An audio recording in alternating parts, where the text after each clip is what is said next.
Turks, I'm your host, Cenk Uygur, and I am in a strange mood. Bow, bow, bow, bow, bow, bow, bow. Antifa! Why? I don't know. We haven't done this one in a while. Ami Kibar, Trump, Sarkar. That's all. Take the dog home. That's it. Take the dog home. Okay, you remember that from Judge Judy? I didn't use that one enough because Animals are innocent. I know what you're thinking. You got the right one, honey, because I'm a crazy bitch. I hear from some of you guys, and some of you mean well, and you're probably right, that I overuse the soundboard because I'm a child. You know what I have to say to that? Thanks a lot, bitch. No, I'm kidding, I'm kidding. Come on, that's a joke. Okay, I know what you're thinking. I think it's weird. But on the other hand, I think, You know, I'm like a smart person. I'm just having fun at the beginning of the show. You're gonna love the first segment. I got Superman in the first segment. Hold, don't get there yet. Later in the program, DACA. Oh my God, did Trump DACA the ship? So he apparently struck another deal with the Democrats. Republican heads exploded. Don't worry, I won't play the nuclear explosion. Some of you were also offended by that. It was not a real one, it was in a movie. Anyways, then what did he do to backpedal?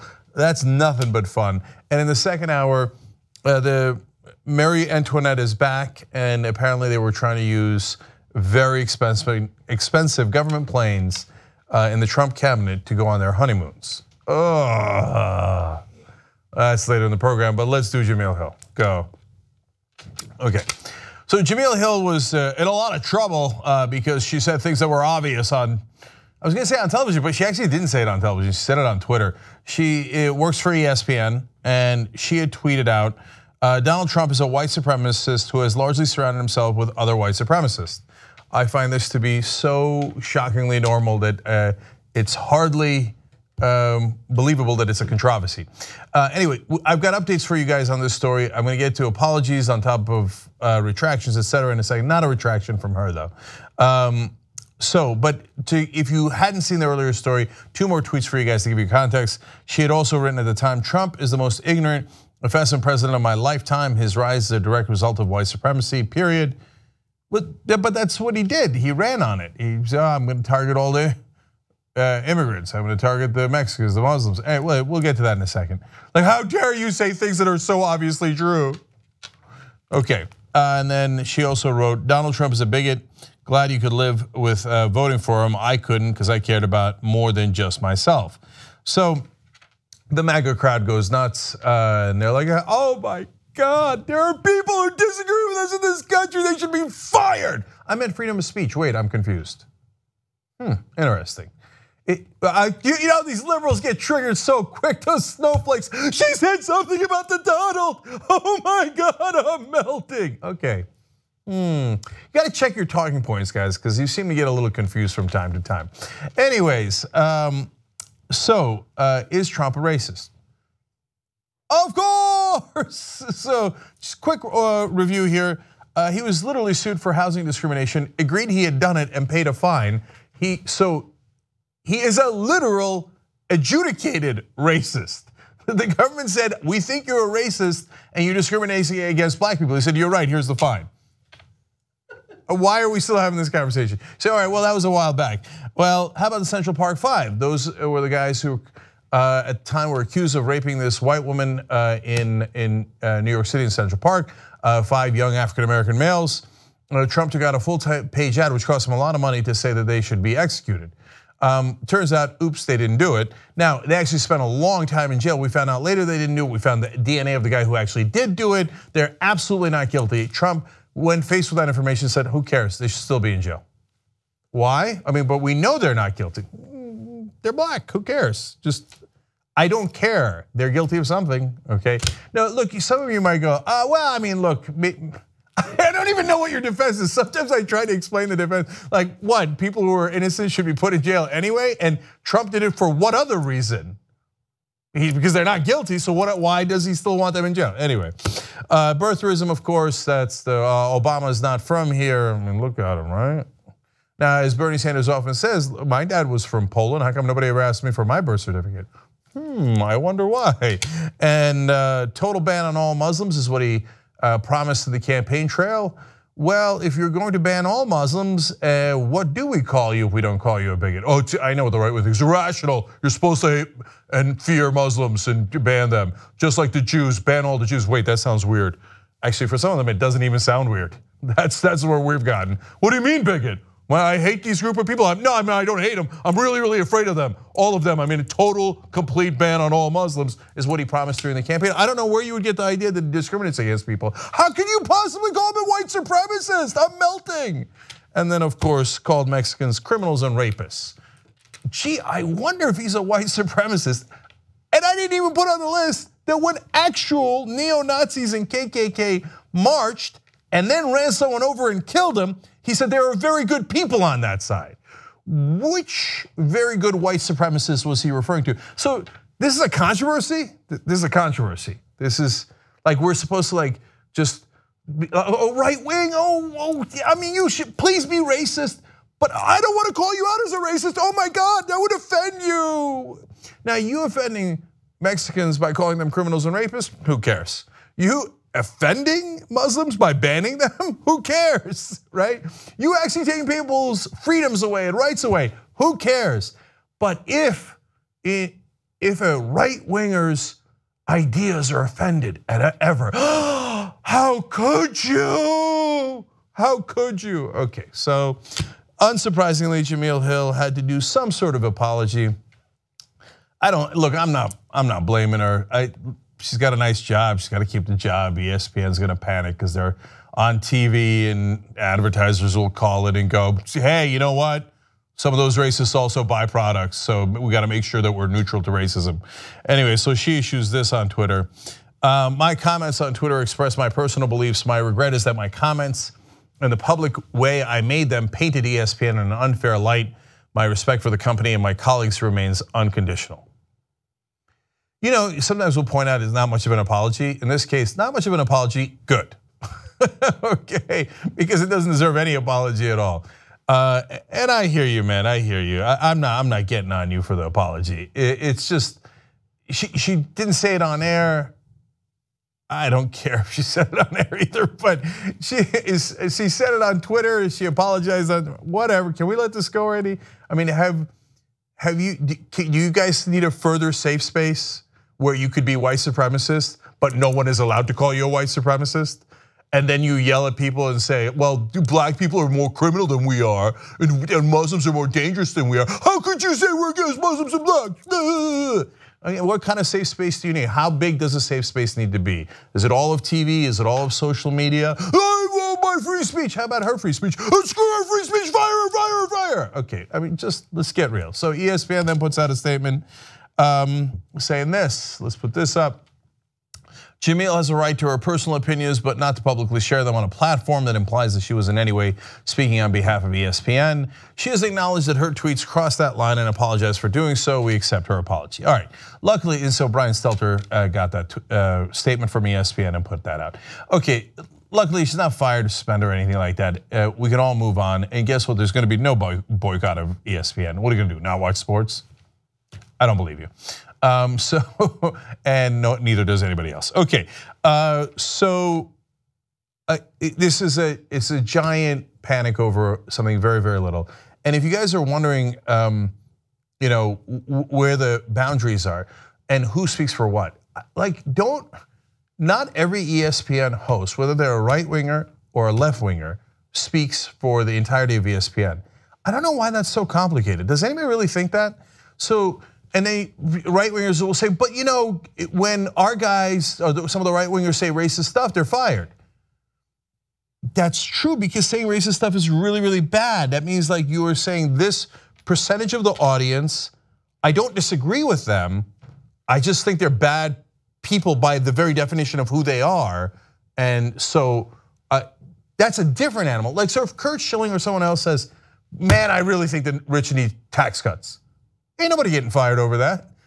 Or name it, I think Obamacare is terrible, I think Trump care is wonderful. Now, not many people agree with you, but you're not gonna get fired over that, nor should you get fired over that.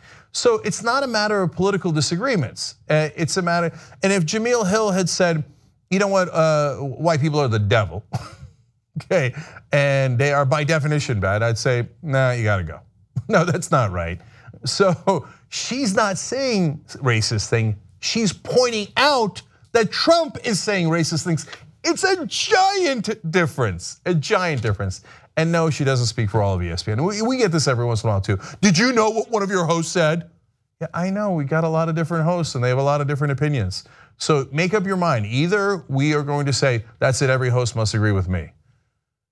As wonderful as I think I am, I think that's kind of boring, okay? Or they're allowed to disagree and they don't speak for the company, they speak for themselves because they're independent human beings. Wow, I solved it.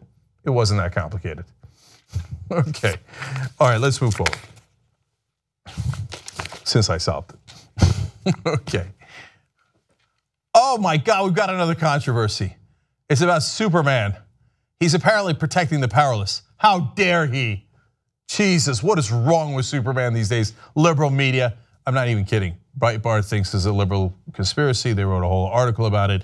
So let me tell you what the context here. Hollywood Reporter reporting, in the recent issue of Action Comics number 987, The Oz Effect, released Wednesday, Superman arrives in the nick of time to protect a group of undocumented immigrants from a white man sporting an American flag bandana, wielding a machine gun, who's going to shoot them for taking his job.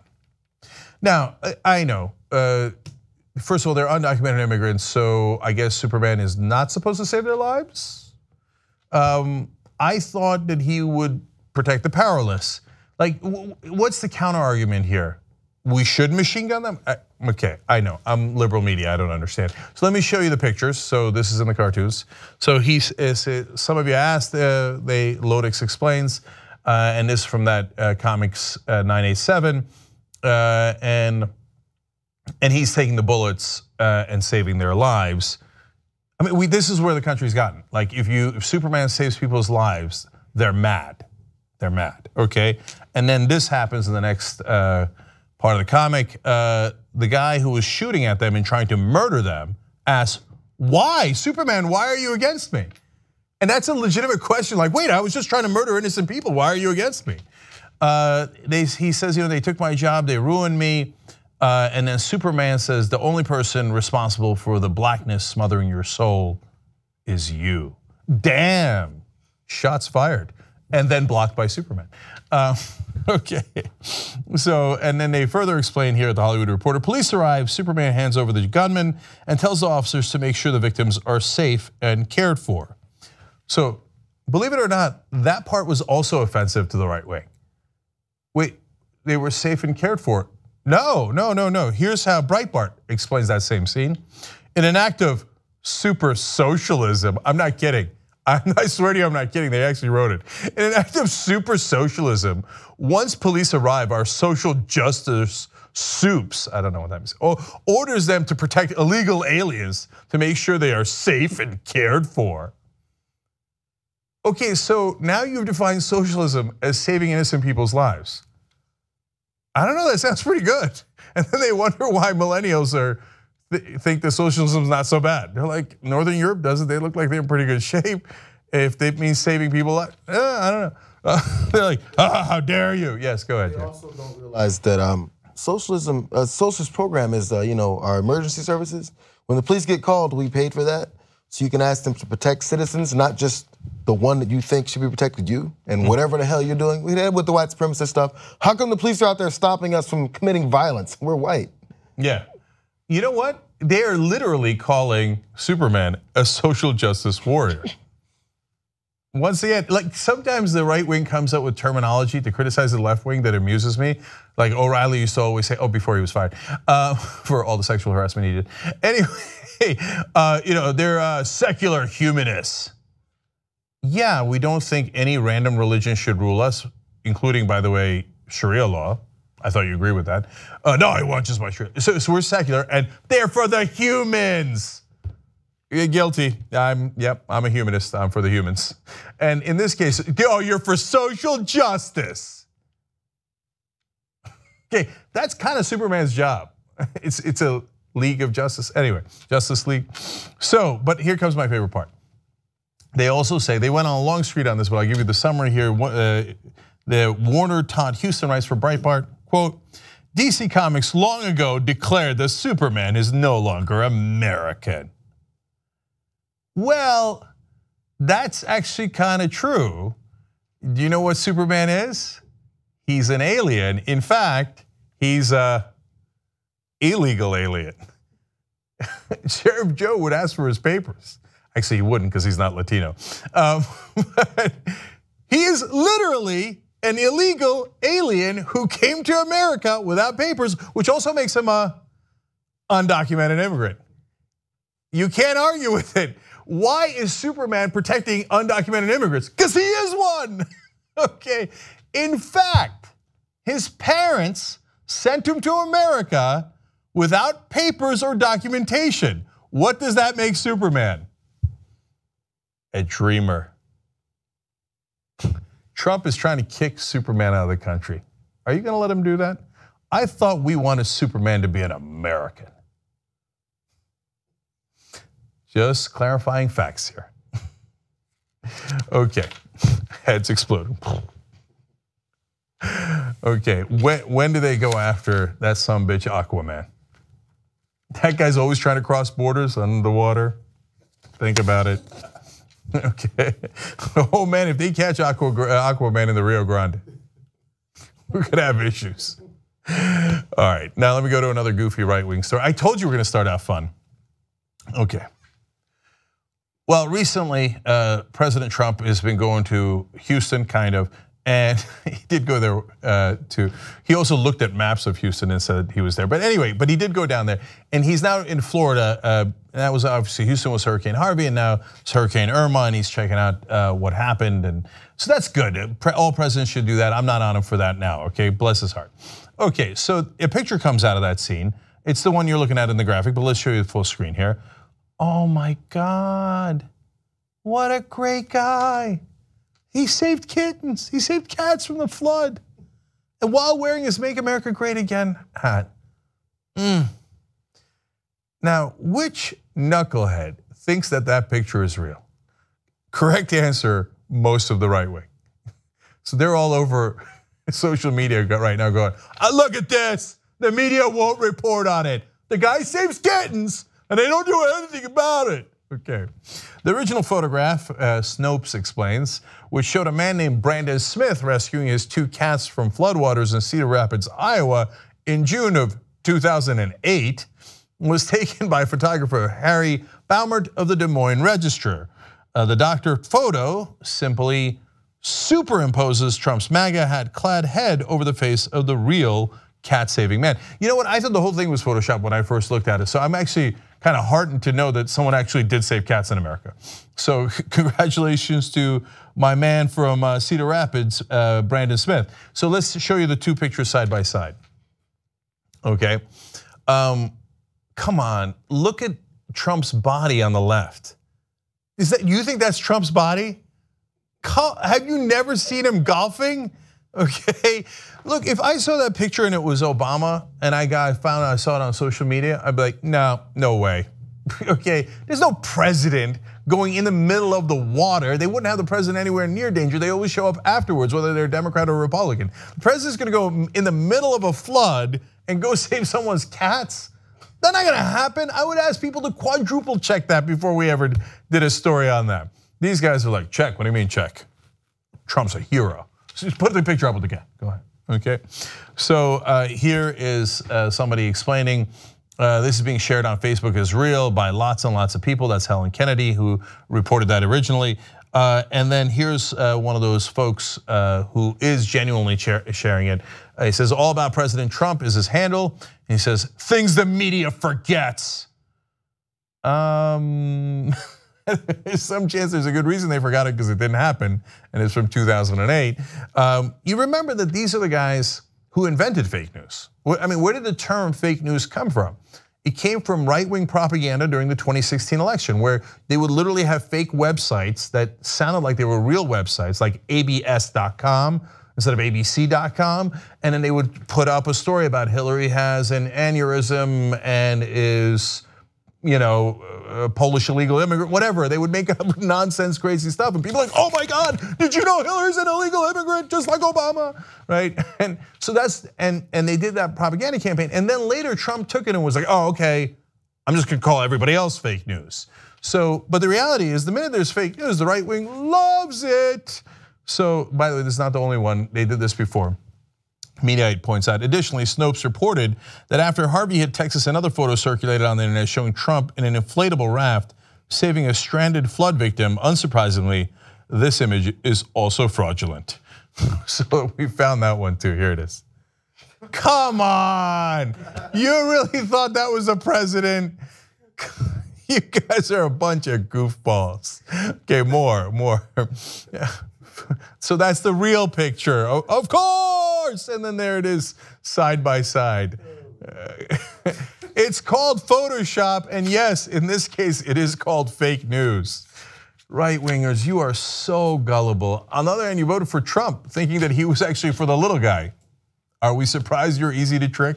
I refuse to believe it. I don't know, man. I refuse to believe it. They're trolling us, man. They want us to do this. They want us to go, oh, you idiots. There's no. First of all, that Photoshop picture with the cats, it's such an obvious Photoshop. You have to look at it for 2.5 seconds to realize it, number one. Nobody looks at anything for 2.5 seconds. Especially if they're right wingers. But that's your president. He's wearing his hat and he's grimacing like he's carrying a couple of loads of pounds of sandbags or something. Come on, they're cats. Number two, and this is all just jokes on us. He's grabbing a couple of pussies. Come on, they're trolling us. They're trolling us. He's grabbing him right by the pussy. He didn't even ask. Okay, no. Listen, I'm not, by the way, let's be clear here. I'm not saying that Fox News is running the images or et cetera, right? But you're telling me, JR, that you can't believe that a whole heap of right wingers online fell for those Photoshops? I mean, they think that climate change is a Chinese hoax. They think that 97% of the world scientists got together in a room and decided, you know what should we make up? And I mean, they believe insane stuff. They believe, I mean, I can go on and on about in completely nonsense stuff they believe. So I'm trying to draw a line somewhere. I don't give them any credit, but they got us.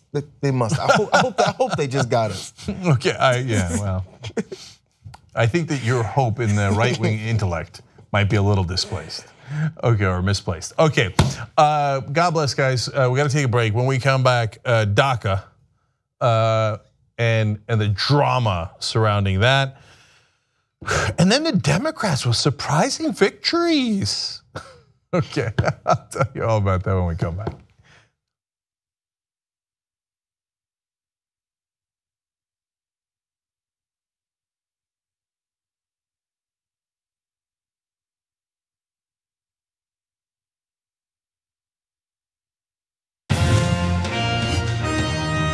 Welcome to the Control Room, exclusive members coverage of TYT postgame live from Rebel headquarters in sunny Los Angeles. So Jason, the air is electric after yesterday's postgame. He's talking about Miami. You know, the only thing about this, Jason, is we've heard the Miami stories. I'm looking at Kasparian's interest here.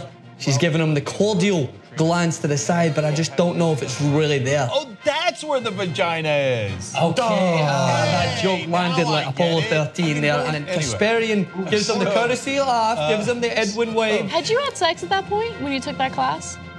Anyways, so Hold on a minute. He's found an opening. Is he finding his way to come back, Jason?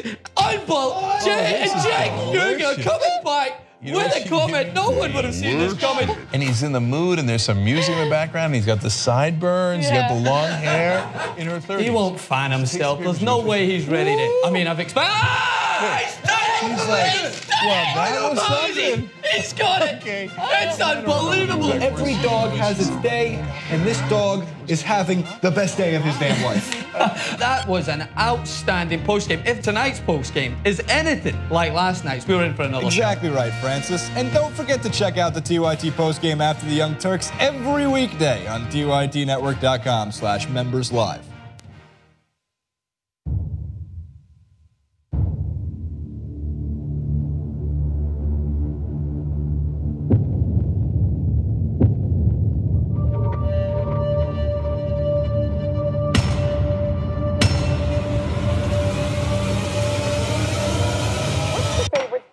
have in common with your daughter? I was going to say sex, but I can't relate that. He said I had small hands. They're not small, are they? I never heard that one before.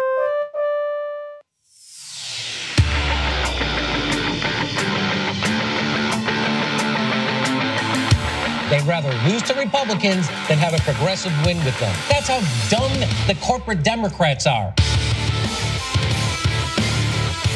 It's the Democrats who lull you to sleep, and at the end of the day, they're the ones who push the right-wing agenda. Most of the people are either unemployed, underemployed, or fucked. This is why you lost to Trump, you fucking moron. What the fuck is wrong with you? Whoever wrote that, I'm sure they were typing with one hand and going like this with you. The Democrats are dead. The way you feel right now, that's how a chump feels.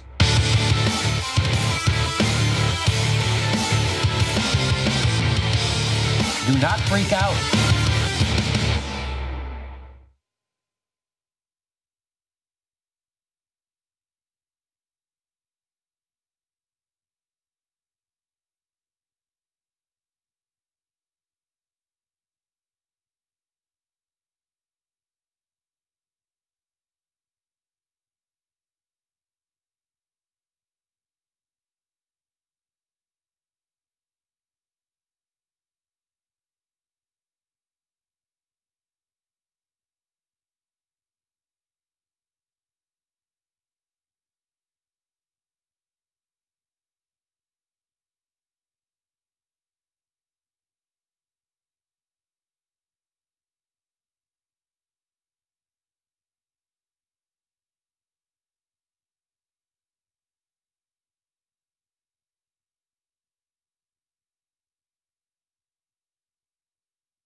My hands are too big.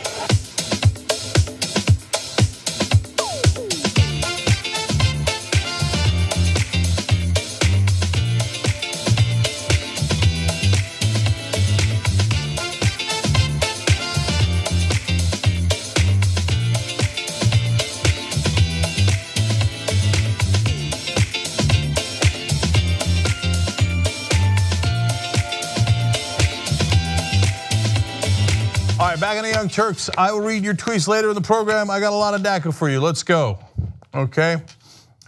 So drums today regarding DACA. Late last night, the Democratic leaders said that they had struck a deal with Donald Trump that he would, in fact, be in supporting of Dreamers and not demand the wall in return. Whoa!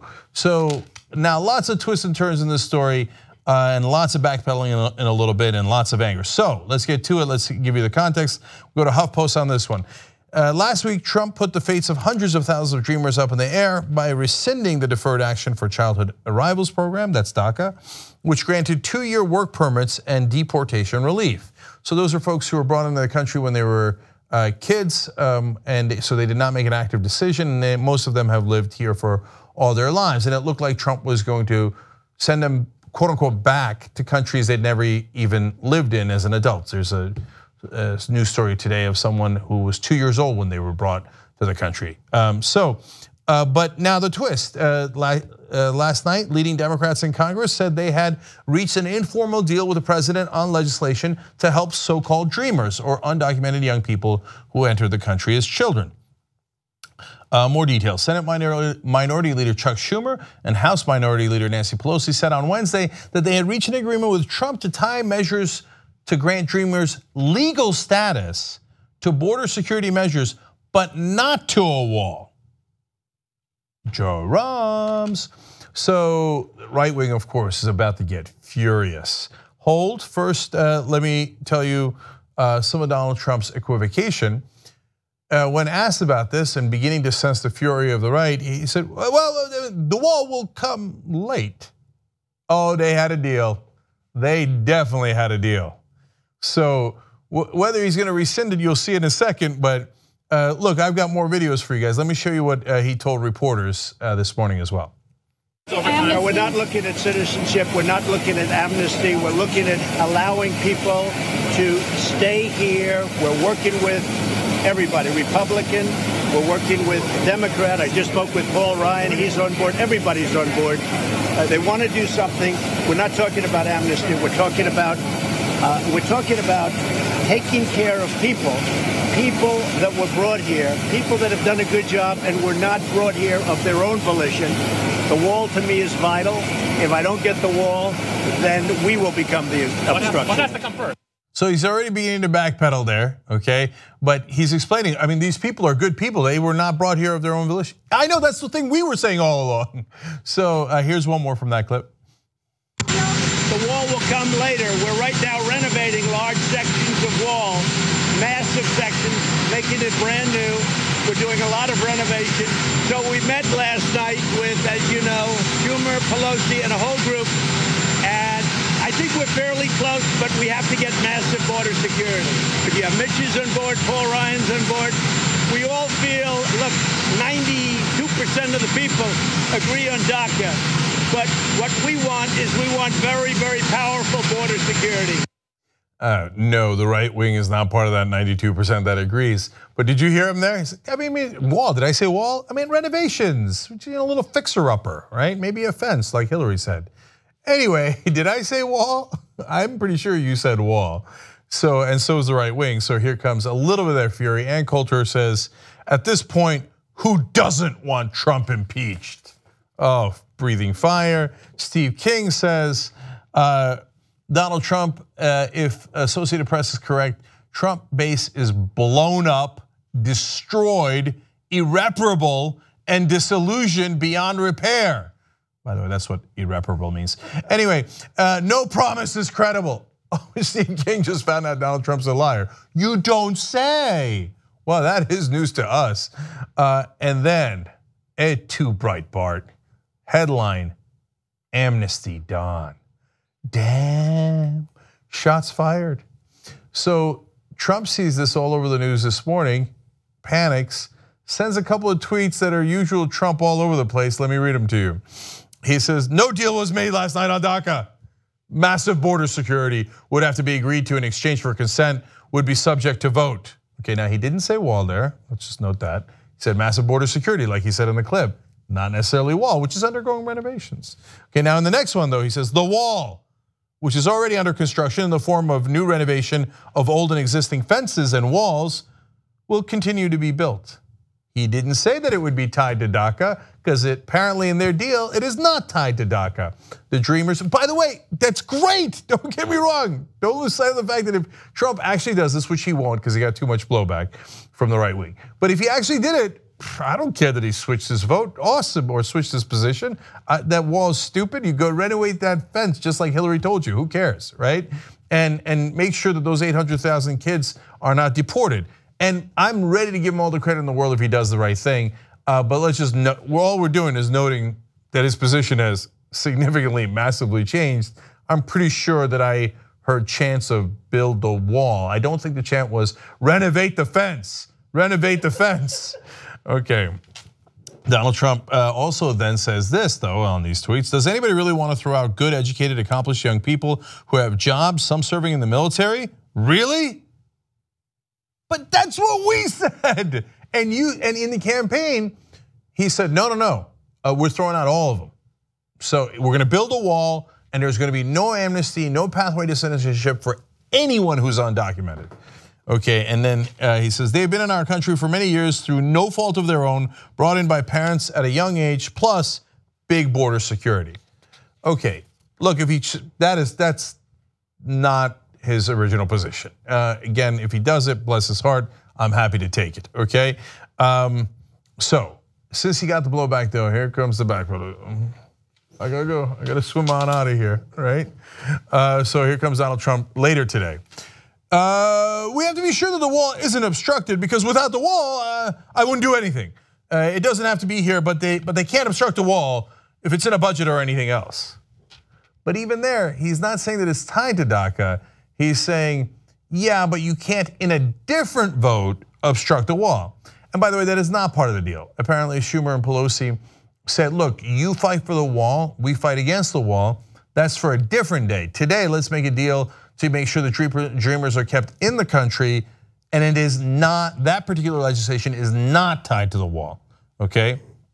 He went on to say he would only do it if we get extreme security, not only surveillance, but everything that goes with surveillance. If there's not a wall, we're doing nothing. Okay, there you go. That's Donald Trump having it both ways, backpedaling, going, did I say wall? I meant no wall. Did I say no wall? I meant wall. Okay, he says we're not looking at citizenship, we're not looking at amnesty, we're looking at allowing people to stay here. So he's saying, no way, nope, not citizenship, I changed everything, gone.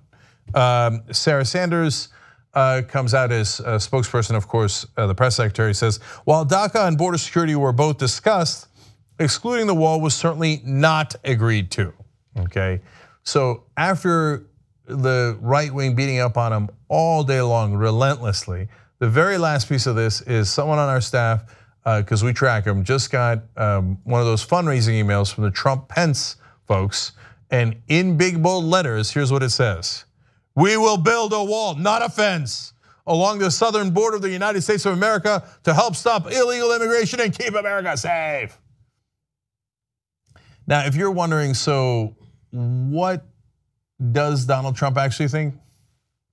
I know I have an excellent sense from this story of what happened, but what he thinks is an entirely different issue. So what happened was late Wednesday night, they got a deal, and the deal was with the Democrats to let the dreamers stay, and it was not connected to the wall, and they promised that they would deal with the wall at a later time where they would not agree, and that's perfectly reasonable. You do this first, then you go over there. Now the right wing wants to at least tie the two together, because they say, all right, if we're gonna let these innocent people stay in the country, then let's at least make sure we waste billions of dollars on a wall. So that's why they're so mad, and given that they were mad, he has now changed his position for the 88th time. So which position does he actually have? None of the above. He doesn't care, he's never cared. He said build a wall because the crowd reacted positively when he said it. All he does is A/B test the crowd. He's like, now we gotta let the Mexicans in, right? Boo. I mean, keep them out, right? Yeah. Build a wall, right? Yeah, let's chant that for a while. And then who we're gonna make the Norwegians pay for it? Boo. We're gonna make the Mexicans pay for it. He's like, yeah, that's it. We're gonna make the Mexicans pay for it. By the way, I didn't hear any part of this deal where the Mexicans are paying for the wall. He has no real opinions or ideology. The only opinion he has is, how do I get people to like me and give me money I didn't deserve? So what's gonna actually happen with the DACA legislation, by the way? No one knows. It's a nice effort by Schumer and Pelosi, almost worked. And maybe will work one day, depending on Donald Trump's mood. Okay, now let's go to right-wing reaction. So last night, Schumer and Pelosi go and talk to Donald Trump. They get a deal that they're gonna let the dreamers stay in the country, and it's not gonna be tied to the wall. And look, Schumer and Pelosi didn't brag much about it. They just put out the statement that, hey, great, we have a deal. And Trump didn't deny it, he agreed with it, until of course he got what I'm about to show you, which is fire and fury, as he would put it, from the right wing. And then there was, Schumer was caught on a hot mic. So this is not him bragging, because he doesn't know that he's on the mic. And he was in the Senate, and here's what he said. Sorry, just got here. Anything new? No. Okay, can I get He likes us. He likes me anyway. Look, what we said was exactly accurate. Here's what I told him. I said, Mr. President, you're much better off if you can sometimes step right and sometimes step left. If you have to step just in one direction, you're boxed. He gets that. Oh, it's going to work out, and it'll make us more productive too. I don't know about the Democrats being more productive that way, but anyway, it was a good deal for Schumer and Pelosi. I want to give him credit for that. And that's him just talking to a colleague that doesn't realize the mic's on, saying, yeah, he kind of likes me, which of course makes the right wing even more angry. So that brings us to Ann Coulter. She tweets, at this point, who doesn't want Trump impeached? She's gonna have a lot more later. Then we go to Joe Walsh, former Republican congressman, current lunatic. He says to Sean Hannity, no, because Sean Hannity was kind of defending him. If true, blame Trump. GOP sucks, but if Trump caves on amnesty and the wall, that's on him. Quit coddling him. Again, if true, he says. Then we go to Steve King. Ooh, he's just getting warmed up. He says, if AP is correct, Associated Press, Trump base is blown up, destroyed, irreparable, and disillusioned beyond repair. No promise is credible. Then we go to Lou Dobbs, Lou Dobbs, he loves the president so much, so I could feel his heart breaking in this tweet. Schumer is an ideologue devoid of integrity. The dreamers are Dim's problem. You promised to make American dreams come true. Hashtag America first. So not angry as much as he is sad. And then of course, Breitbart with Amnesty Don, report Trump caves on DACA. Oh, Ed to Bannon. So I suppose that's not super surprising. But wait, we're just getting warmed up. Let's go back to Steve King. Now, this Steve King is the most virulently anti-immigrant, anti-Latino racist in Congress. And he's the guy who came up with the insane theory that Mexican people have quote unquote cantaloupe calves because they drag so much marijuana around in the desert. Okay, so let's hear from this genius. Congressman, what does this mean for the Republican Party? If the president protects the Dreamers or has a deal with Pelosi and Schumer to protect the Dreamers, and the wall that he promised really is refurbishing old fences. Well, what it means is that the base will leave him.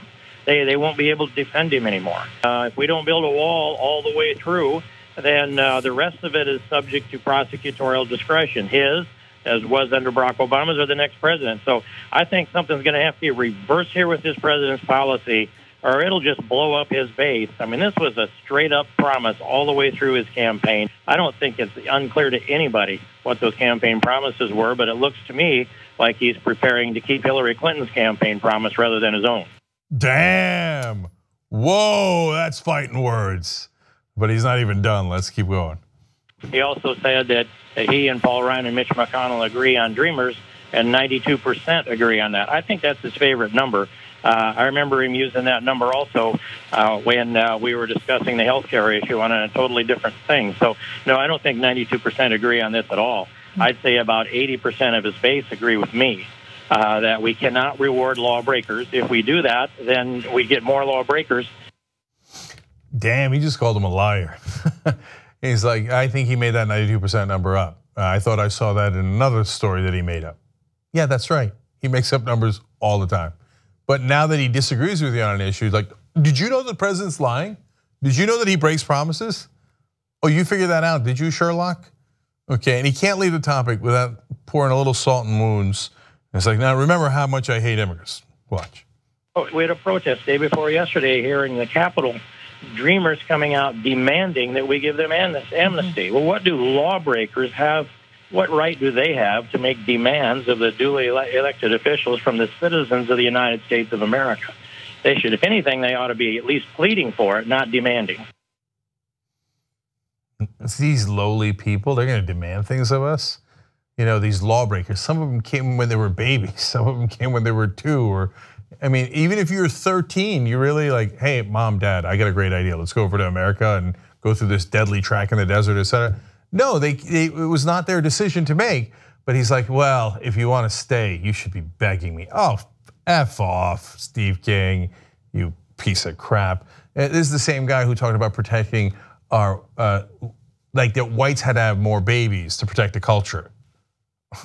He's not only is he not a sophisticated thinker, that's a hilarious thing to say in the light of Steve King, but he doesn't hide his racism very well. He just, like, they barely concealed it, oftentimes just simply not concealed. Anyway, other racists who are also furious at Trump about this, we go back to Ann Coulter, who in the past has warned about the browning of America. She said, put a fork in Trump, he's dead. Damn. She also said, if we're not getting a wall, I'd prefer President Pence. Shots fired. I'd just like to remind folks what the title of Ann Coulter's last book was, In Trump We Trust. Oops. How did trusting Trump work out for you? We told you. All right, Mark Krikorian is some sort of anti-immigrant zealot that Trump used his think tank. That's hilarious. Anyway, his one thought tank during the campaign. Now he's also disillusioned. He said, I picked the wrong week to stop sniffing glue. I'll at least give him that was funny. He then said, Schumer is a used car salesman. Trump is the sucker who walks in and says, I've got to have that car. I love these guys when Trump disagrees with them. Finally recognize, like, I wonder if Trump's not that bright. Of course, that's what we've been telling you. Okay, and one more from Krikorian. No, two more from Krikorian. Last one's gonna be terrible. All right, here we go. Still might be good to burn a few MAGA hats in front of the White House just to emphasize a point. Damn, oh, I love it. They're burning their little red hats. Oh man, what are you gonna do without them? The only headgear you're gonna have is little white hoods. Did I say that out loud? Oh my God, that's so unacceptable. Okay, my favorite though is the last one from Mark Krikorian. Donald, but with the Latino exclamation points. That is the worst insult a right winger can give somebody. He just called him a Latino. But by the way, don't worry, they're not racist. Okay.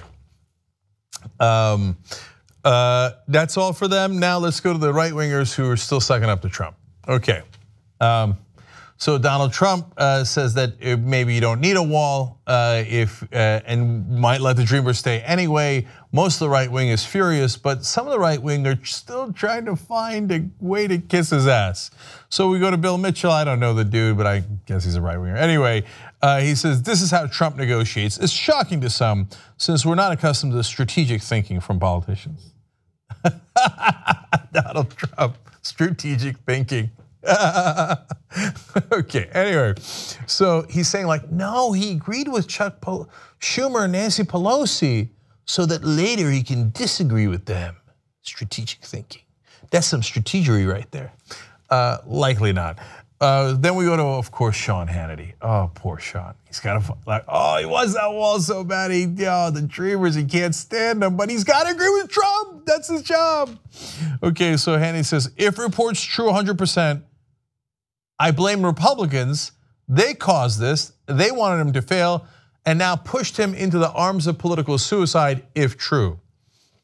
In other words, this is political suicide. This is, oh my God. What our Republican 101 is hate immigrants, hate Latinos. What are you doing? It's the Republicans' fault. It can't be my Donald's fault. The Donald's the dear leader. Oh, they made him do it. They pushed him into the arms of the Democrats. Look at what you made him do. Okay, he goes on to say, well, Mitch, great job to Mitch McConnell. You failed so miserably with healthcare and quote, excessive expectations. Now the president has to deal with Democratic leaders. Oh, you're so sad and miserable, Sean. Like, oh, you're a natural born groveler. You're a beta, you're a cuck. Okay, so when Trump comes out, it's like, does not compute. This is core promise, must still kiss his ass. I don't know what to do. I will blame Mitch McConnell. He doesn't have anything to do with this. Donald Trump struck the deal with Pelosi and Schumer of his own accord. This one you can't put on McConnell at all. You know, healthcare, that's fair, but not this, man. You're stretching.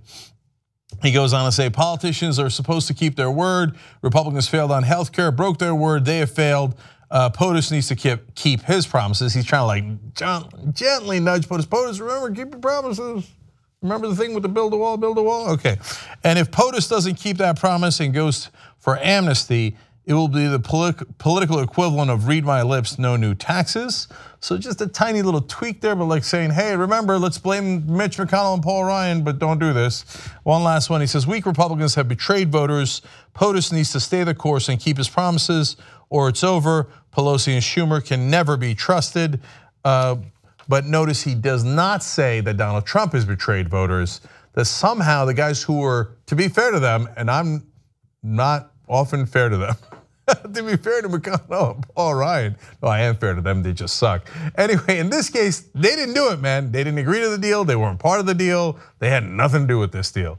All right, and Media points out, if the wall is already there, which is what Trump said, quote, already there, was the slogan build a wall just literally licensed for fund renovations to existing border barriers?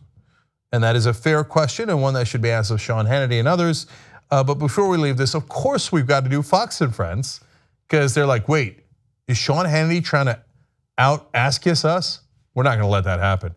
We're gonna bring on Chaffetz. He's gonna have a super weak sauce explanation and excuse here. Let's watch.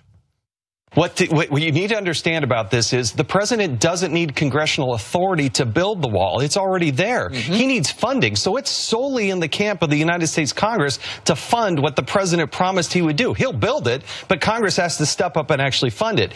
It's already there, and it's not Trump, it's Congress. You know what I'm saying? Steve, Deuce, you got to jump in there. Make it even worse. Get a load of this. This is great. Watch. Has the wall almost become symbolic? I mean, I know the president ran on it. It was a mantra, but at the same time, border crossings have gone down dramatically. And you were talking about how the wall exists in certain forms, and there's money to go to it, has to come from Congress. But do you think we're going to get to the point where maybe they won't build a wall? Has it become symbolic?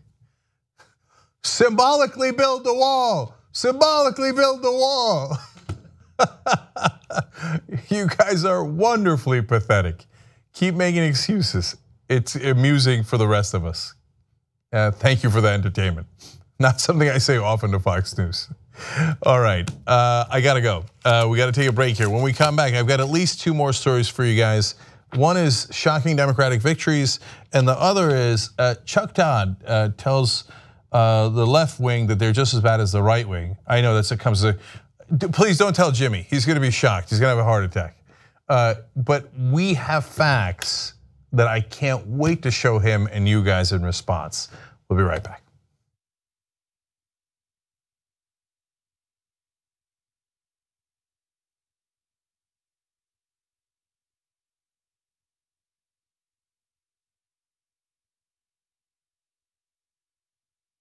All right, post game here in Studio B. It's a green screen magic of internet television. A lot of condom breaking stories. Any conversation that starts with marriage is an interesting thing deserves a little bit of. When the kid cries, perhaps that's that is an opportunity to do some. It's an opportunity to do some parenting. Yeah, parenting is you cry, you're gone. Oh my God! I love that video. Yeah, Ben, I got a great achoo. You're like. My mouth was open, she sneezed in my eye. I used to have Donut Tower next to my desk. Yeah, I'll dress up like a girl. I sound confident now, Anna. When we're off the air, I'm gonna be like, how is this gonna work? When you get literally asked why 21 straight times. Yeah. And like at some point you're like, you're fucking with me now, right? So I dumped the kids off at her mom's and I drove down to La Jolla for a day. Get out, kids. They're like, but daddy, no. Why? What do you mean why? You asked me to look at you. You did it. You brought it up. You know you're doing it. What do you mean why? I don't know why. I was reading. She's lovely. Here's what's different. Like, it is a different feeling. Everybody says this, but it's 5:11 when we're shooting this. I can't wait to go home. Like that. I can't wait to see her. What you guys do is allow us to be open and honest, and we don't have to worry about censorship, and we don't have to worry about sponsors telling us what we can and can't say. We're accountable by our audience and our audience only, and I absolutely love that. That's the best part about being a member. We love you guys.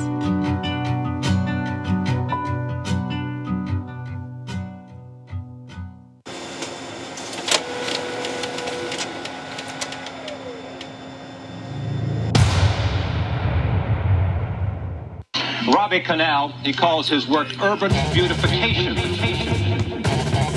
I didn't go out to be a street artist or to make posters. I was just compelled to do it. I was mad enough it didn't matter. It was like a form of minor civil disobedience even. You're like, fuck you. How about your higher crime? Power operates to self-replicate itself to maintain the status quo so it stays in power. When you go to do something like this to express yourself in public about an issue you care about, make sure you pick a bigger weapon, and the weapon is knowledge. The one thing about street art, it's not like I put up my posters to change anybody's mind about anything. The difference between propaganda and the kind of art I do is propaganda is telling people what to think. The way the art works, where the art works, is between the time you see it and the time you figure it out for yourself. I'm an optimist. I might have made a lot of ugly paintings about a lot of ugly people, but it's out of love, not for them.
All right, back on the Young Turks. Mr. Bigglesworth writes in on YouTube Super Chat. If you use that, we read your comments and you help the show.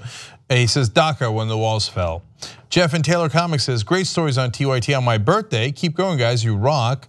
Jank, if you want my opinion, you don't use the soundboard enough. Oh, why, thank you, I appreciate that. So I will shout to you. Sarabies! Random, okay. All right, I gotta read you a whole bunch of tweets here because they're too good. Would you kind live, writes in, just wait till they find out Captain America's debut was punching Hitler in the face. You're gonna be like, oh, see, social justice warrior against the right wing, okay? Anyway, Angelica, if you're against heroes, doesn't that make you a villain? Good question. Jariant writes in about the cat story. He says, we know it's not Trump, the hands are too big. How could he possibly carry two cats with those tiny little hands? That's a great point, Jarian. You made us laugh. Jarian gets a t-shirt. ShopTYT.com, guys. All right, Megan E. Pearson writes in, I want to agree with Jared Jackson that no one could believe those pictures, but there is a documentary about lizard people, so that's a good point. Lizard people, dude. Lizard people. All right, anyway, Claire says there's more chance of Hillary taking some responsibility than that wall being built. Funny, Lucy Furr said it before, I have to say it again, Cenk Uygur is the best political analyst I have ever come across. T-shirt for Lucy. That's not fair, just for a compliment, that's just not fair. Sorry, we're not in the fair business today. ShopTYT.com, but Lucy gets a free one. Well, it did make me laugh, so I think it's wow! Shots further fired. Okay, I'll end on this one. Zoe says we can't abide lawbreakers except those with offshore accounts, which we will forgive. Exactly right, Zoe. Okay, that actually was a good one by Jared. Okay, all right, we're over here. Okay. Chuck Todd's gonna pull a classic establishment media. Both sides do it, but it's not just that. I actually have a more important point to make about it. But first, let's watch Chuck. That is the bigger story brewing here. on both sides. Cue the both siderisms. We know you love to do that on Twitter. If our leaders learned anything else in the last few weeks, it's that there's a major battle in 2018 that could purge each party of its more moderate governing wing, or at least what's left of that moderate governing wing. Right now, you're seeing signs of a purge on the right. You are attacking on many fronts people who you need to help you to get things done. They're not going to help you unless they're put on notice. They're going to be held accountable if they do not support the President of the United States. You go into war with them. Absolutely. It isn't just on the right. There are forces on the Democratic side attacking the moderate and governing wings of their own party as well. The current model and the current strategy of the Democratic Party is an absolute failure. The Democratic Party must finally understand which side it is on. Right now, Sanders is driving a big wedge between the progressive left and the moderate left with his Medicare for All health care bill. I know what some of you are thinking, fake news, Republicans are united, or fake news, Democrats are united. But folks, you can't see that this is a problem, is impacting both sides. If you don't see it, then you're probably part of that said problem. Okay, that's him telling it like it is. All right, so let's break this down. Do we think that Democrats and Republicans are united? No, I think some people naively believe that, but no, that's not the issue at all, Chuck, okay? So the question is twofold. One is you framed it as, well, that's the moderate governing wings of the parties. So what do the so-called moderates agree to? Well, they agree to tax cuts for the rich. They do it all the time. They did it under Bush. In fact, Obama made 94% of Bush's tax cuts permanent. Yes, he raised taxes on the rich by a tiny bit, but overall, he did what Bush could not do. He actually took, because Bush's sunshine, they ran out after 10 years. Obama made them permanent for 94% of the revenue that came from the Bush tax cuts. They're about to do so-called tax reform, where some Democrats that you would say are in the moderate governing wing of the party are going to agree with the Republicans to give giant tax cuts for the rich. Both sides have consistently voted for more war, including the Iraq war. Yes, the moderate governing wing of the Democratic Party, like Hillary Clinton, etc., agreed with the Republicans on the Iraq war, and I can go on and on. Now, is that truly moderate? No. That is a position you claim is moderate on television in Washington and New York because you are part of the establishment. And the establishment is massively right wing. Okay, oh my God, you're being divisive by not agreeing to all my positions I assume are correct. How dare you fight us on this when you should be part of the moderate wing? Okay, well, wait. Chuck, it's not a matter of me and you disagreeing. And we do, trust me. Okay, it's a matter of what is the actual position of the American people. I know what you guys on TV love to do. My guts, the American people say this, my gut says this. No. What do the polls say? You never talk about it because it's incredibly inconvenient for you. He just put Steve Bannon, this is the second part of the problem. He just put Steve Bannon in the same category as Bernie Sanders. Are you insane? Bernie Sanders, speaking of polls, is the most popular politician in the country. And you just put him in the same basket as a total right-wing fringe lunatic who's in favor of white nationalism. But somehow that makes sense to you because you don't want to see that poll. You don't want Bernie Sanders to be the most popular politician in the country. So you say, I don't see it. All election long in the primaries, he did better in general election polling against every Republican in every poll. I don't see it. He's not moderate governing wing. He's not moderate governing. He's a radical. But wait, people like him. They will vote for him. There's a poll on election day where he would have done 12 points better than Hillary Clinton. No, I don't see it. No. Okay, so I know you're never gonna see it with Bernie Sanders because you don't like him because he's not for the establishment. He's gonna rock the boat. And Chuck, it's your boat. Come on, you know it. You work for a giant multi-billion-dollar corporation. You think they want the boat rocked. Okay, we can disagree about that all day long. But there are facts. So let's go to the polls on what the American people actually believe. So the right wing says we should cut Social Security. I mean, reform entitlements. And oftentimes people like Bill Clinton will agree, and a lot of Democrats will say, oh, I mean, third way, which you would consider the moderate governing wing of the Democratic Party, will say, oh man, we gotta reform entitlements. Americans want entitlement reform. No, they don't. They want the exact opposite.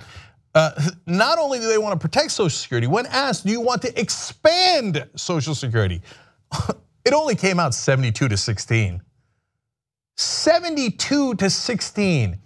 They don't want to just protect Social Security, they want to expand Social Security. So Chuck, tell me again where the moderates are in the country. No, the moderates in the country love Social Security and want to add to it. Okay, how about raising taxes on the rich? I'm told every day, oh my God, don't do that, it'll be raising taxes. That's terrible. Oh wait, 52% of the country actually support literally raising taxes on the rich. This extreme wing, extreme. So 52% of the country is extreme? Whether these facts are inconvenient to you or not, they are real. And I know you don't want to hear that because you like to pretend that moderates think that cutting taxes for the rich, cutting taxes, you do that poll on cutting taxes, it's going to come out way worse. Cutting taxes on the rich is a disastrous idea for true moderates in the country. I'm not anywhere near done, so let's hurry. Let's go to increasing military spending, which Washington tells me is awesome, by cutting state and EPA funding. 41% support, 58% oppose increasing military spending. They would rather spend the money on diplomacy and protecting the environment. Not what you hear on TV at all, what TV and Chuck Todd would call extreme, like Bernie Sanders. That is Bernie Sanders' position. Again, overwhelming majority of Americans agree. Raising the minimum wage. You know that it's still at $7.25? The moderate governing wing of both parties have decided that it should be that brutally low. Americans wildly disagree. 66% want it at $10.10. 59% say go all the way to $12. Keep it going. And then even 48 to 38 say that it should go all the way to $15. So the moderates in America want to raise the minimum wage massively, nearly double it. Okay, in fact, more than double it. But you never hear that on TV because you guys on TV are not moderates. You are effectively, whether you know it or you don't, complete right-wingers. You take right-wing ideology, you parrot it as if it is moderate, and then you put extreme characters in the same boat as the guy who's the single most popular politician in Washington in the country. All right, more Medicare for all. I hear that. I mean, you just put in that particular clip that Medicare for all is so extreme, it's like Steve Bannon. I guess 60% of the country is as extreme as Steve Bannon because 60% support Medicare for all. And if you've noticed, these are polls from all different organizations, Gallup, CNN, Pew, and in that case, the Pew Research Center. And you could find polls like that all day long. 60% of the country, I believe, would be called moderates. The center of the country wants Medicare for all, but you pretend it's the extreme because you think it's extreme. Every one of your friends in the elite think it's extreme because they're paid to think it's extreme. Okay, immigration reform. Are you ready for this? This is another CNN poll. 90% of Americans want immigration reform. Only 9% oppose. Oh, but the moderate governing wing, yada, yada, yada. How about gay marriage? I hear that's a 50-50 issue on TV. We have to be respectful. We have to be respectful of the right-wingers who think it's intolerant to not tolerate their intolerance. Okay, what do actual human beings in America think? 64% support, only 34% oppose. So the moderate position in America is absolutely 100% same rights for gay marriage. One last one, because the TV people love to laugh about this one. Marijuana legalization. I mean, should we even really consider that? Of course not. I guess it's from some millennial stoners. The moderate governing wing thinks that marijuana should be a Schedule I drug, so dangerous that you shouldn't even do medical research on it. In reality, 61% of Americans support legalizing marijuana and only 33% oppose. Chuck, I have very, very bad news for you. We are the center. The guys that you think are, oh my God, extreme progressives. If we did not have money in politics, and which by the way then gets spent on TV, and then look at that, the guys on TV agree with the donors that we shouldn't get any of the policies that we want. We shouldn't have taxes raised on the rich. We should have more war. We should cut instead of expand Social Security, and the list goes on and on. If you guys weren't in the way and you actually cared about democracy and we had a real democracy without the corrupting influence of money, we would steamroll you guys. And by the way, even with all of your corruption, we're about to steamroll you guys. Not because we're radicals or we're fringe, but because we're the moderates.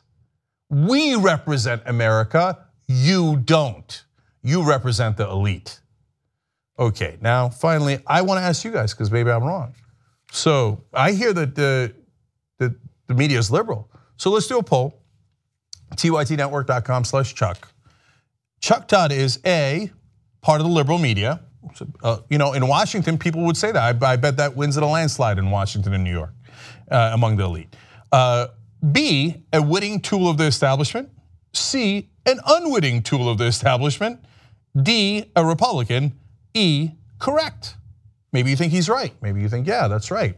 You radicals, you want to do what 60% of Americans want. Radical. Chuck nailed it. Can't wait to see how that vote's going to turn out. And by the way, I don't know. I know what I want to vote for and what I will vote for. I'm curious what you guys are going to vote for. Okay. All we do is bring you facts here. And God, the facts get under their skin. It drives them crazy. Okay, let's go to one last story for you guys. We had special elections a couple of days ago, and they came out with really interesting results. Now, look, these are the state level. This is not giant elections. And so, yes, it's a little different. It's probably not a lot of money spent on them. And voter turnout is not as high. So you can't say that this trend is 100% and it'll play out in the House, the Senate, or eventually in the presidency, but it is a trend. Now at the national level, money in politics still reigns supreme. So there were special elections, and yes, they were in heavily Republican districts, and the Democrats did do better than they normally would in those districts, but they lost those US congressional seats to Republicans anyway. But at the local level, where there isn't as much money and there is where the energy of the base is more important, we have wildly different results. So I want to let you know about them. So the Hill reports Democrat Charlie St. Clair was victorious in New Hampshire's District 9 House election, beating Republican Steve Whaley 56 to 44%, according to unofficial counts. St. Clair will replace Republican Robert Fisher in that district. Now, I'm going to get you numbers from that district in a second, but that's a serious whooping, 56 to 44. And that was a district that was previously Republican, and significantly so. So New Hampshire is a purple state, but that district within New Hampshire was deeply red, now gone. It's now a Democratic district. So now we go to, if you think New Hampshire, purple. Now we're going to Oklahoma. A Democratic school teacher, Jacob Rosencrantz, garnered 60% of the vote in the race for Oklahoma's House District 46, defeating Republican Darren Chambers, who had 40% according to unofficial counts. Jesus, a Democratic teacher, not involved in politics, just won in Oklahoma 60 to 40%. Those are amazing numbers. But let me give you more context, which makes them even more amazing. Rosencrantz, who lost the last election by the same margin, is the first Democrat to win the district since 2012. That means just a little while ago, he lost by 20 points, and now this week, he wins by 20 points. I'll do the math for you. That's a 40-point swing in Oklahoma. All right, we'll get to lessons learned in a second. Republicans held nearly 3,000 voter registration advantage in that district in Oklahoma. To overcome that is amazing. Rosencrantz was the third Democrat to win a previously Republican-held seat in Oklahoma this year, so it is not a fluke. I mean, can you imagine Oklahoma turning blue? Literally, previously unimaginable. Okay. Now, to give you more context on these two particular races, President Trump won both districts in Oklahoma and New Hampshire in 2016 by double-digit margins. In fact, in the New Hampshire district, Trump had won by 17 points. Now the Democrat won by 12 points. Once again, this is not complicated math, so I'll do it for you. That is a 29-point swing. Wow, okay. Now final piece of context for you guys. St. Clair was the second Democrat to snag a Republican-held seat in New Hampshire. Democrats also won a Republican-held seat in New York Assembly in a Long Island district that had not elected a Democrat since the 1960s. Wolfpack ran a race in Connecticut, and in that case, it happened to be a Democrat running in a very Republican district, a district that had voted Republican for about 100 years straight. And the Democratic candidate did not win there because it was over a 30-point margin they had to overcome. But we closed the lead by 26 points. That was a 26-point swing in the most Republican district in Connecticut. So this is happening all over the country. 32 special legislative elections have been held since January in districts where a Democrat has faced a Republican. In 25 of the 31 districts where comparisons are available, the Democratic candidate ran ahead of Clinton by an average of 12 percentage points. So what are the lessons learned here, okay? Number one, energize your base. If you give them a reason to vote, they will come out and vote. In this case, they happen to be mad at Trump. But that leads to lesson number two. Don't run establishment candidates. When you ran Hillary Clinton, who was an establishment candidate, it needlessly gave the Republicans an advantage. You take Hillary Clinton out of the equation, boom, numbers shoot up by 12 points. Not complicated lessons. Oh my God, if you let true, strong progressives run and uncorrupted campaigns, oh, you could maul the Republicans in 2018, let alone 2020. I almost did a Freudian slip with the Democrats there, but for good reason. You gotta sometimes get rid of the establishment Democrats first so you can actually beat the Republicans. To give you a sense of scope of how big those victories could be. If Democratic candidates running for Congress next year run 12 points ahead of Clinton, they would reach 50% of the vote in 309 US House districts, including deeply red districts held by members like Representative Joe Wilson of South Carolina, Randy Weber of Texas, and Tim Murphy of Pennsylvania. There's only 435 seats in the House. The Democrats would win 309 of them. Oh, please, establishment Democrats, get out the way, get out the way. Let us run teachers and nurses and people who don't take corporate PAC money. Let us run the uncorrupted. Let us energize the base and give people a reason to vote. Give people a reason to show up, and we're gonna clean their clock. But you gotta let us at them. You gotta let us run against the Republicans. JusticeDemocrats.com/win. Because it isn't about, like the TV guys will tell you, oh, you're trying to divide the party. No, I'm trying to make sure we win. That's why it's JusticeDemocrats.com/win. Justice Democrats are progressives, uncorrupted, not taking any corporate PAC money. Real Americans, almost no one who's run for office before. I know the guys on TV snicker. Oh my God, you guys haven't run for office before. You're not part of our elite friends. That's goddamn right we're not. Let us at them. JusticeDemocrats.com/win. If we got our candidates in there, this thing could be a tsunami. All right, I gotta go. Let me take a break here. When we come back, what is Marie Antoinette up to these days? So the wife of the Treasury Secretary and the Treasury Secretary himself, their latest request is wonderfully outrageous. I'll let you know.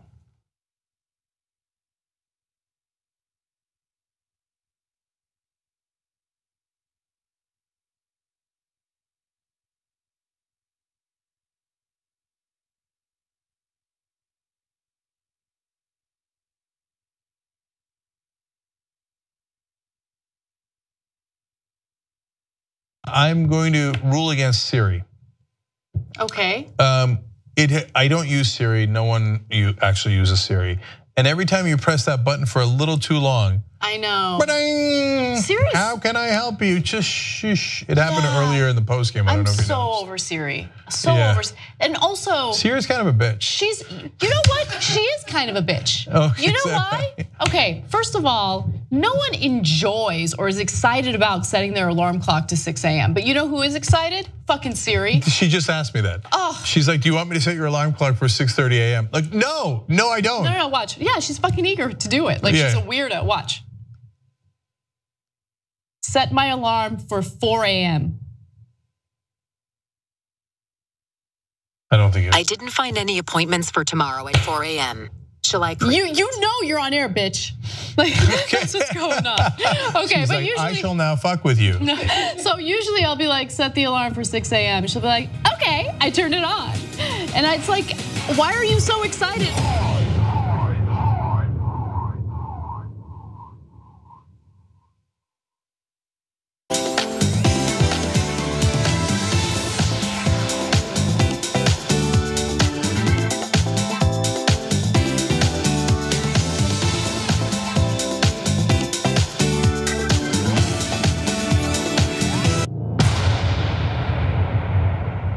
We talk about TYT Army being so strong. Usually they help us run our show. Now they're gonna help us run the country. Like this. It's time that we reclaim democracy for the people. We had a huge victory for Wolfpack. When Lincoln said this was a country by, of, and for, he said of the people, not of corporations. Our representatives don't represent us. Whoa, democracy! United! We are too strong. There's thousands of volunteers, and you can be among them. With Wolfpack, the mission is so clear. Money is killing our democracy. 96% of Americans want it. When you get the power back, oh, that feels good. This is just the beginning. Let's go get them, man. Up and at them. Knock, knock. We're coming for them. Wolf-pack.com.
All right, back on the Young Turks, checking out with you guys. All right, we already have some votes in on the Chuck Todd poll, and the two leading choices so far is unwitting tool of the establishment and witting tool of the establishment. So go vote at tytnetwork.com/Chuck. Clever name here writes in on that same story. I'm goddamn proud to be the quote unquote problem on the left. And by the way, they say, no, the mainstream media has no point of view. we're totally unbiased. But Bernie Sanders is the problem on the left. What do you mean? I have no perspective. What do you mean? You guys are biased. Okay, anyways, Matt Brownfield says, Hillary and establishment Democrats ruthlessly attack Bernie, progressives, and base. But sure, the most popular politician in the country is hurting the party. Just think about the lack of logic of that. That is so stunning. All right, Casper, don't we have good news about us? We do have good news about us, and I'm going to tell you right about it. Tell you about it right now. Okay. That's what I meant. Yes. Wow. All right, so the Young Turks have been nominated for a Streamy, and the only way that we can win in this category, Show of the Year, is if you guys vote for us. As always, we need TYT Army to back us up, support us, and help us win this award. Now, the way that you vote is actually very easy. All you need to do is cast a vote by tweeting using the hashtag TYT for Streamies, and it obviously has to be a public Twitter account with a public tweet. And you can tweet once a day, every day, up until the end of voting. So you can start right now, and if you can vote for us, if you want to vote for us, it would be greatly appreciated. And also don't forget the fact that Pop Trigger has a show called Murder with Friends that also got nominated for a Streamy, and so you can also vote for that. Same way, use the hashtag Streamies. Make sure you include the Young Turks and Pop Trigger in that tweet just to show us a little love. Yeah, so at the Young Turks, hashtag Streamies, and at Pop Trigger, hashtag Streamies. They're up for nonfiction series for Murder with Friends. We're also up for news and culture for the Young Turks. So Show of the Year and news and culture show for Streamies. So thank you guys. Thanks for basically getting us nominated. And if you guys do this, and we can actually win. And retweets count. TYT Army is obviously way too strong. Let's go get some more awards and rub it in the right wing's face. Okay, what's next? All right. Earlier this week, we covered a story regarding Congress passing a bill that urged Donald Trump to condemn white supremacists in the country. Now, interestingly enough, today, Donald Trump decided to double down on statements that he made equating Antifa or counter-protesters during the Charlottesville rally to those white supremacists that he's been asked to condemn. So he was speaking to Senator Tim Scott of South Carolina. He is the only black Republican senator, and he does not agree with Donald Trump equating the two sides. And so he wanted to kind of confront him about it. And unfortunately, again, Donald Trump decided to double down on his previous statements. So let me tell you what those statements were. He said, especially in light of the advent of Antifa, he used the word advent.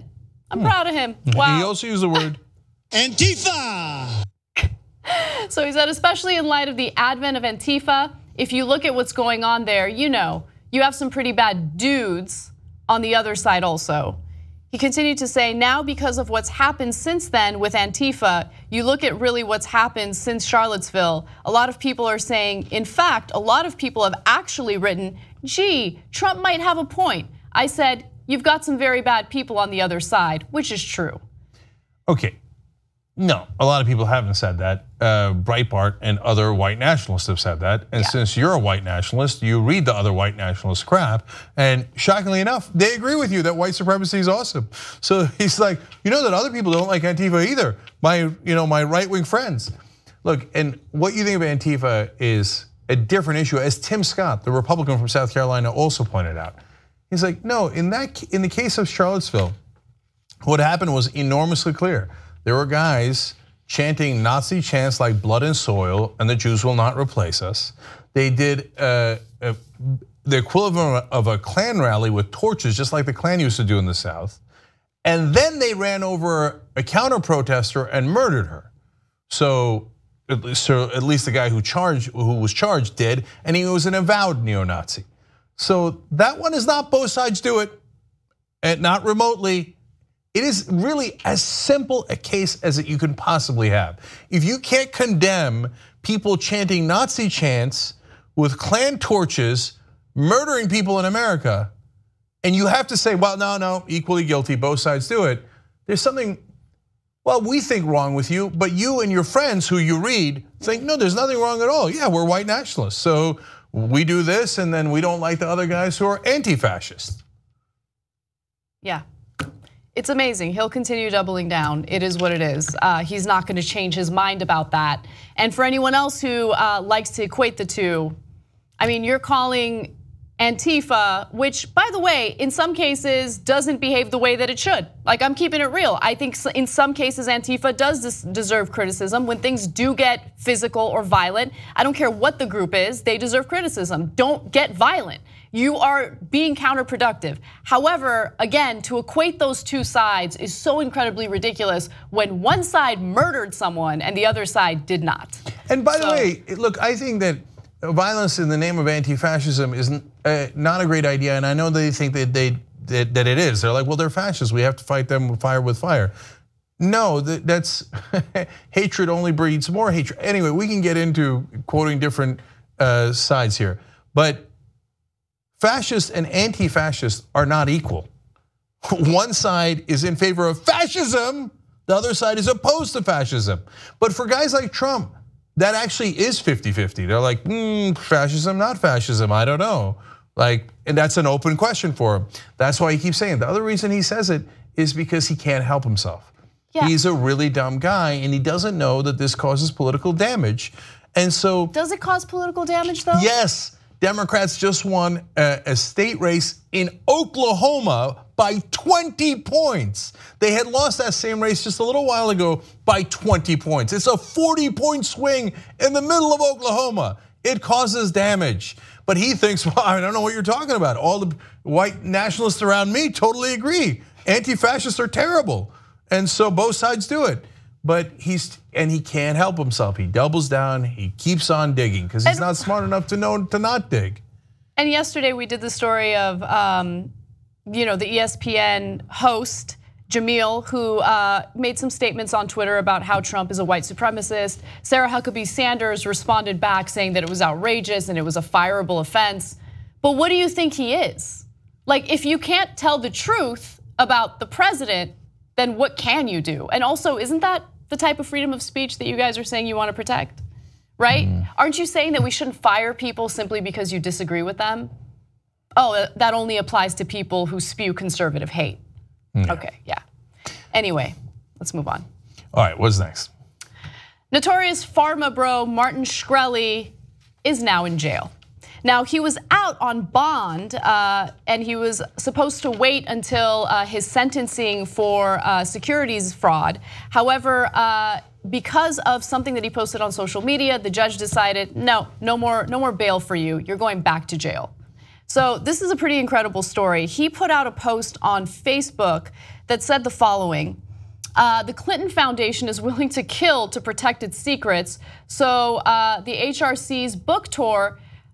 So on the HRC's book tour, try to grab a hair from her. I must confirm the sequences I have. Will pay $5,000 per hair obtained from Hillary Clinton. Payment after the sequence matches.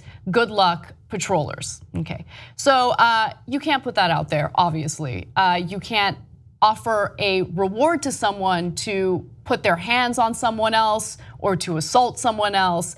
And luckily, the judge in this case realized that. It's US District Judge Kiyo Matsumoto. And Matsumoto ruled that Shkreli's September 4th post showed he posed a danger to the public. She rejected arguments by his lawyer, Benjamin Brofman, that the post was protected free speech. In fact, she said, this is a solicitation of assault in exchange for money. That is not protected by the First Amendment. No, but I bet you that a lot of right-wingers, and maybe even the majority of right-wingers, don't understand that simple concept. You can't put your hands on someone. You can't put your hands on someone. You can't offer a reward to someone who puts their hands on someone else without consent. Like, if you don't understand that, you're just a dumb person. No, right? no, that's right. But they think, what do you mean? I'm just talking. No, but all the amendments are not unlimited. The Second Amendment is not unlimited. I know you think it is, but you actually can't buy a tank and drive it through your local town and and fire it. And it's you don't have an unlimited right to speech either. Freedom of speech is incredibly important. It is the cornerstone of our democracy. But you can't libel people. You can't slander them. You can't You can't incite violence. You know, the old the example, you can't yell fire in a crowded theater. You can't say, hey, I'll give you $100 to go murder that guy. That's not, hey, I'm just talking. No, that is a solicitation for murder. So, and that is deeply illegal. So is solicitation for assault. I have to explain this to people because the right wingers are really not that bright. And they get seduced by really simplistic arguments like, what, those are words. Words must be always awesome. If the right winger says it, if a left winger says it, they should be fired from ESPN. But if the right wing says it, it's great and protected under all conditions. That's not true. You can't pay people to assault others. Exactly. So as a result, he will be in custody until his sentencing. Now, for the charges that he was convicted of, which again was defrauding investors, he is facing up to 20 years in prison. It's unlikely that he'll be sentenced to 20 years in prison, but as of now, he is behind bars, and in January is when the judge will hand down the sentencing. I'm guessing his latest, debacle is not going to help with the sentencing. Let's just keep it real. Yeah, no, this guy, I know he loves the attention and he keeps trying to grab the spotlight and he thinks it's clever, but dude, you're in prison now. It's not that clever to be in prison. And he keeps changing his story about whether he's rich or not. Reminds me of someone I know who's now unfortunately in the White House, who also might be in prison one day. Anyway, he says he's fabulously wealthy and doesn't need anybody's money, that he's desperately trying to sell a Wu-Tang Clan album that his lawyer says is worthless because he says, oh my God, my poor client, he has no money, poor Martin Shkreli. And Shkreli comes out and goes, oh yeah, this thing's worth $1 million and I'm worth $70 million. And so again, since he's a stupid right winger, he thinks there are no rules and there are no laws. And to be fair to them, they've been enabled by Trump, who said Sheriff Joe did not listen to a federal judge who said you must follow the law. And Joe Arpaio said, I'm not gonna follow the law. And then Trump pardoned him. Right. Because they don't believe in the rule of law. That's right. So Shkreli says, so what? It's Hillary Clinton. Can't we do anything we want to her? I made up an insane conspiracy theory about how they kill people or whatever. So just grab her hair. Are you insane? Of course you belong in prison. All right, we got to take a break. Let's do that. And when we come back, some controversy in a Kentucky school. We'll give you the details on that and more. Come right back.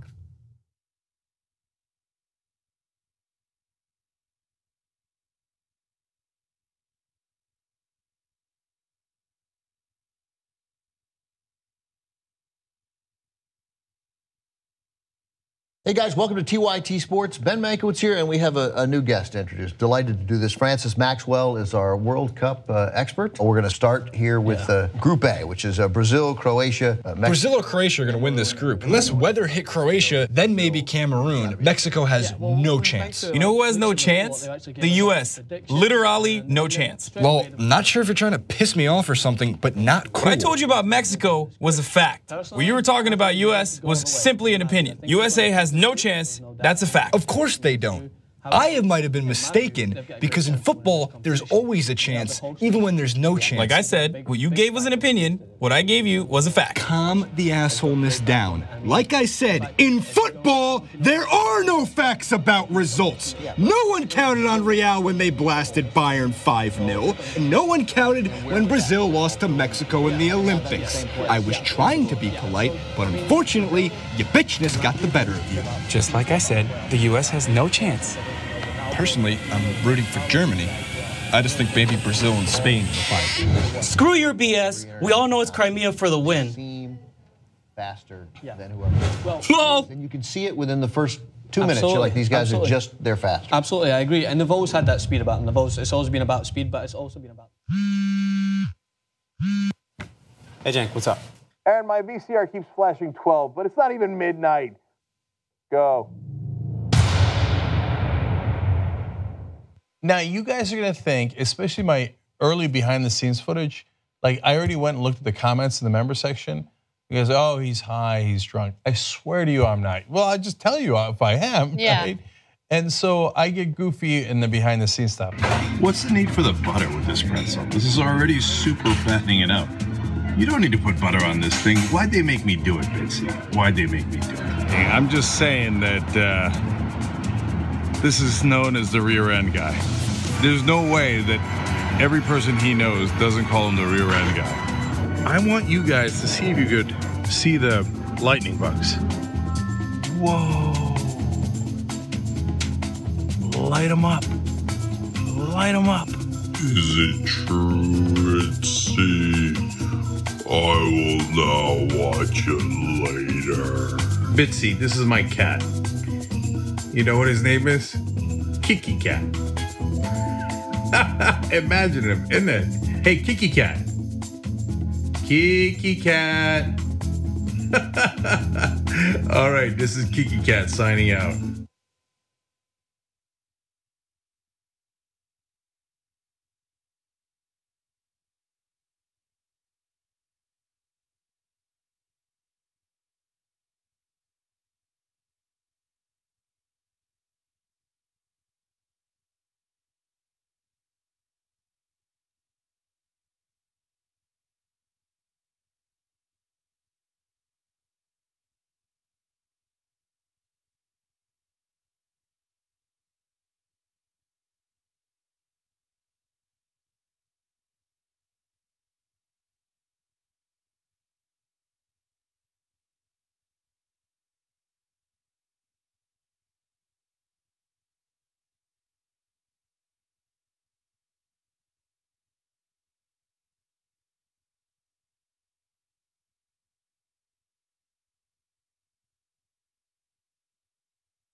All right, back on the Young Turks.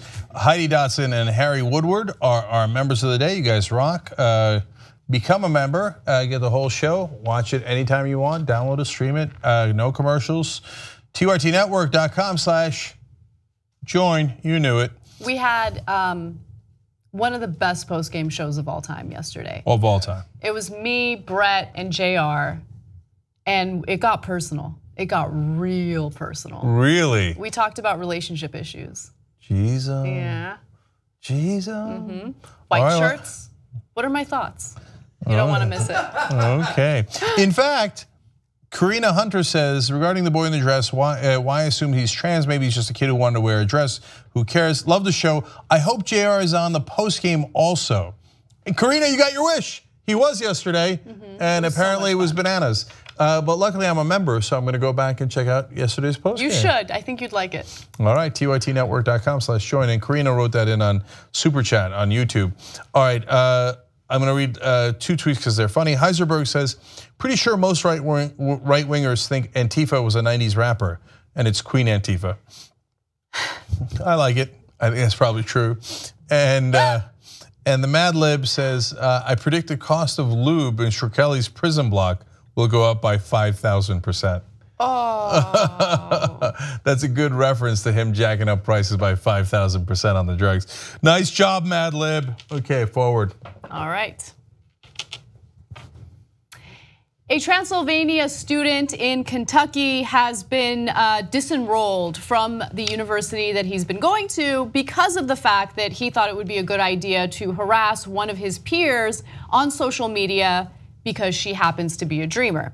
Now, Taylor Ragg is the name of the guy who decided it was a good idea to harass a fellow student. Ragg posted a picture of senior Paola Garcia on Facebook in August saying, quote, everyone go report this illegal at my school, bragging about breaking the law.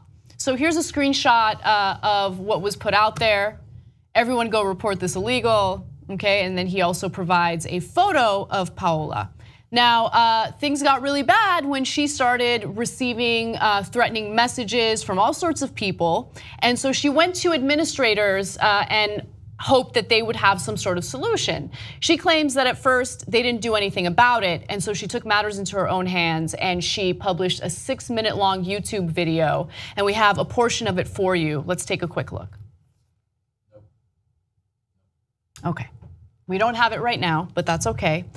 In the video, she was extremely upset, she was crying, and she talked about some of the threatening messages that she got. Just to give you a few examples, someone had written in and said that, you know, she's, I don't have it in front of me, so I don't know. Okay, well anyway, after that video was published, the university actually did take some action, and they are not disclosing exactly what they did, whether they expelled him or he decided to leave the school on his own. I'm guessing, and this is speculation, that they probably expelled him, but here's what Paola had to say. I don't have to walk across the graduation stage with him, but I also feel that this isn't over yet. Rag's only response to a request for comment on Tuesday was to say that the Herald Leader, which has been covering this story, is, quote, fake news. He has since taken down his Facebook page. Okay, so I think this one's actually harder than I think you think it is. So, all right, let's just talk her through. So she is, first of all, she's an undocumented immigrant brought into the country when she was 2. She didn't choose it as a 2-year-old. Maybe I have to explain that to the right wing.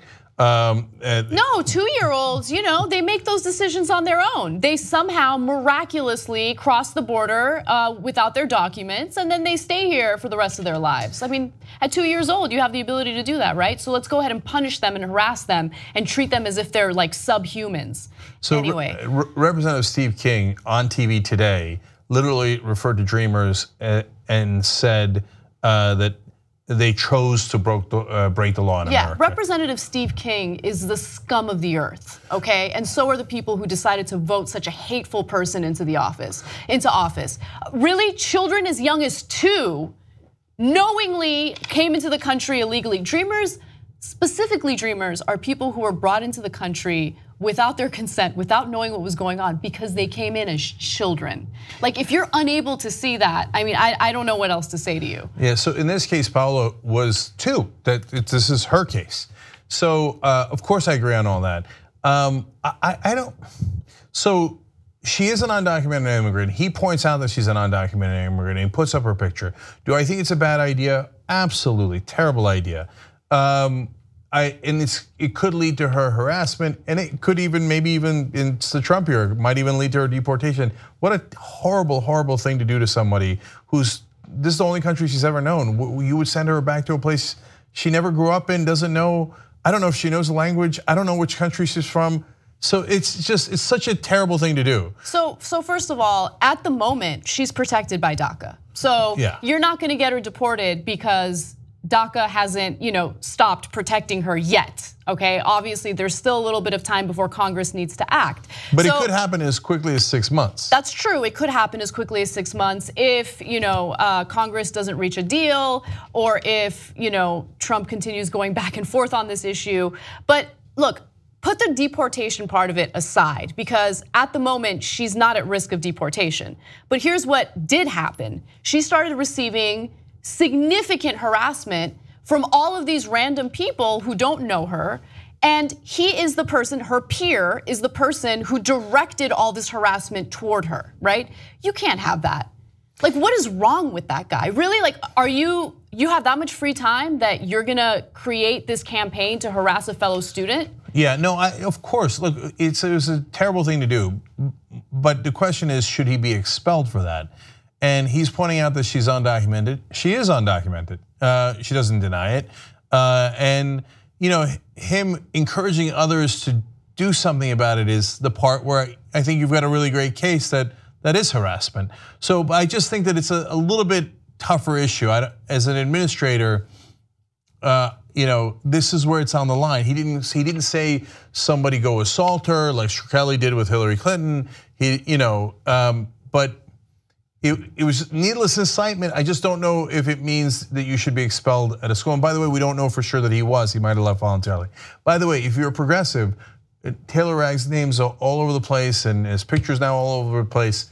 Don't harass him either. Right, that's right. You know why? Because we're not dicks, okay? We're not unreasonable, illogical people that would direct any group to go harass someone simply because we disagree with anything that they're doing. Now, I completely disagree with what he's doing. And if I were an administrator at a university and I saw this type of harassment taking place, I would absolutely consider expulsion. And this is not about political speech. I have an issue with the fact that he has created a hostile educational environment for this student who has never caused any trouble, who hasn't bothered him in any way. He just needlessly, out of nowhere, decided to direct all this harassment toward her. Now, if he wanted to share his opinion about her in class while they're having a discussion about, deportations or undocumented immigrants, I think that speech should happen and it should be protected, and I have no problem with that. My problem is him directing the harassment toward this student who has done nothing wrong and at the moment is protected by DACA.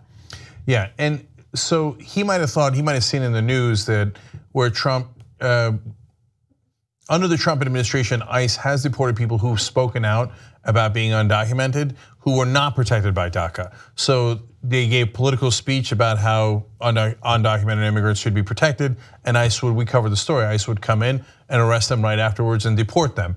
So, and I know that right wingers take great relish in that, but I understand exactly what you're saying, Anna. When he says, and it's a quote that she read to you, everyone go report this illegal at my school bragging about breaking the law.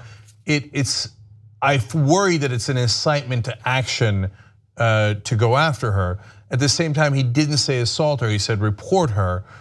So I just think it's a little bit tougher, but he should have never done it in the first place. And I feel terrible for Paola to go through that kind of intimidation. And I certainly understand her worry about what might happen to her on campus. And she was also worried that the university didn't react quickly enough to it, which, as you can tell here, I don't know if they reacted quickly enough, but how they reacted, I have some sympathy for, because I think it's a pretty tough situation to be in. Well, they have to go through protocol. You can't just have a knee-jerk reaction. So I'm actually not that critical of how the university responded. You do have to go through the proper channels to ensure that you're not overly punitive, okay? So it is what it is. But my issue is that we now live in this environment where Trump has emboldened, like, kids. This guy's a kid, right? He's emboldened children to be this vicious toward one another, and it's disgusting. Yeah, that we 100% agree on. So if earlier we wouldn't have had a situation where people thought it was like a cool thing to do to try to get people that they don't agree with removed from the country. I mean, and ripped away from their families and all that goes along with it. Trump has just made this country a much uglier place. And is it worse to see the racism out of the closet? Yes, I prefer they kept it in the closet because it has real consequences for real people. Yeah. All right, moving on. Treasury Secretary Steve Mnuchin had asked for a government jet in order to travel to Scotland, France, and Italy for his honeymoon. Now, he rescinded that request after, of course, people raised their eyebrows because you're not supposed to use taxpayer funds for your honeymoon. But ABC News broke this story. They did a great report. We have a portion of it for you. Let's take a quick look. Newly married this past summer, multi-millionaire Treasury Secretary Steven Mnuchin formally requested that he and his new wife Louise, regularly seen in designer clothes with purses at $10,000 plus, be allowed to travel in style in a government jet on their honeymoon to Europe. At an estimated cost of $25,000 an hour, the price for taxpayers would have been several $100,000. They can't be expecting taxpayers to foot the bill for a Hollywood lifestyle. But Mnuchin's honeymoon request was withdrawn after officials reportedly raised the issue of how it would look for a man worth more than $300 million to take a personal trip at taxpayer expense.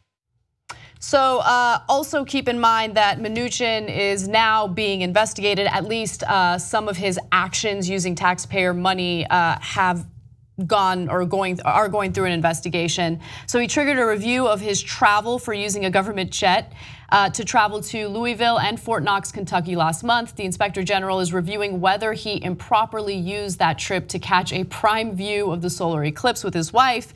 Now, Mnuchin's office, though, has strongly denied this. They're like, no, there's no way. It's all, official business. However, keep in mind that Majority Leader Mitch McConnell met with Mnuchin during that trip and tweeted a photo of them watching the eclipse together, complete with proper eyewear. So the reason why this has all got on the news in the first place is because his wife, Marie Antoinette, got off that government flight and bragged about all of her designer clothes and put it on Instagram as they were going to Fort Knox to check out all the gold that they would later steal. No, I'm just partially kidding. It's called tax cuts. It's wealth redistribution to the top, which is perfectly fine. Okay, so anyway, they land, she does all that, somebody criticizes her, and then she says, oh, how adorable. You know that we pay more taxes than you, so basically we have more of a right than you do to use government resources. Okay, so in that rant, she even talked about, like, do you think we'd take this Air Force to our honeymoon? She literally said that, and it turns out they did. They tried. They tried to take it to their honeymoon. So they're alleging that she didn't know about the request for the government jet.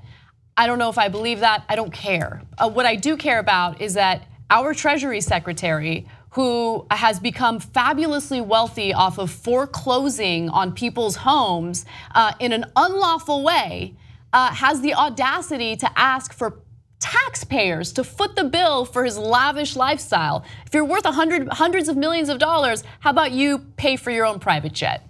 Okay, and he said as an excuse for the honeymoon request, well, we just wanted to make sure that he had proper communication with government officials in Washington if he needed, because you can't have communication if you're on a plane with other humans. Ugh. No. You have to be on a fancy government plane. He doesn't even need to be on a plane with other humans, right? He can just take a private jet. He's worth $300 million. Exactly. Okay. Like, it's just so brazen. Like, the fact that they put in that request is incredible to me, and I'm glad that they're being investigated for it. So look, credit to ABC News here, which I actually fairly regularly credit because they're one of the few folks on TV who do investigations. And here it is again, Brian Ross and his team do a wonderful job of investigating this, finding this out. So great job by that. Check out the whole video, okay? Now, I'll add my little bit of speculation on top. So given that, so did they actually go to Kentucky on the original trip that got him in trouble to watch the eclipse? Absolutely, because here's what I looked at. I looked at their excuses. They said, oh, we're going to visit Fort Knox. Why? Treasury Secretary doesn't have to physically look at the gold in Fort Knox to know that it's there. That's a preposterous excuse. And secondly, there was a talk of tax reform. Really, who were you talking tax reform with? Mitch McConnell. Then there's a picture of him and Mitch McConnell looking at the solar eclipse. Of course they went to go see the solar eclipse. You know what happened? He just got married. That's why this whole thing with the scandal about the honeymoon, to this actress/model. And he's trying to impress her. He's like, oh, you want to go on Air Force and go on our honeymoon to Scotland, France, and Italy? I'm the new Treasury Secretary. Oh, you want to go and check out the solar eclipse in Kentucky? Let's just use the suckers that are the American taxpayers so I can impress you because I'm 88 years older than you, but I have a lot of money and I have a lot of clout. Look. And she's like, oh my God, I love it. Let's go. Hermes and this and that, scarves, hashtag adorable. Yeah, I mean, he became wealthy by robbing Americans, and he will continue living a lavish lifestyle, or at least attempting to live a lavish lifestyle by robbing Americans. Draining the swamp, that's exactly what Trump did, right? Yeah, they just got used to it. All right, oh shoot, we're out of time, okay. So listen guys, here are the things that are happening in the world. Number one, for the radio guys, we love you, and the show's almost over. But I want you to know that if you go to tytnetwork.com, if you're watching live now, and you're already at the website. We're going to keep on going. We got more stories for you guys, including wonderful news out of China about the environment, and that's not a thing you say often, but we're happy to report that. Later tonight, you could all watch for free the first segment of Aggressive Progressive at 6 o'clock Pacific, 9 o'clock Eastern. And if you want to watch our whole show, including the extra segment we're about to do, the post game and Aggressive Progressive, all commercial free, tytnetwork.com/join. Okay, and you'll get all the archives of all those shows as well. There was a great old school on last night. Mark Thompson brought some sort of weed beer or drink or something, but it doesn't get you high, so it's kind of pointless. Anyway, and apparently they had a legendary post game yesterday to check out. tytnetwork.com/join. For everybody online, we'll be back in just a couple of seconds.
All right, back on the Young Turks.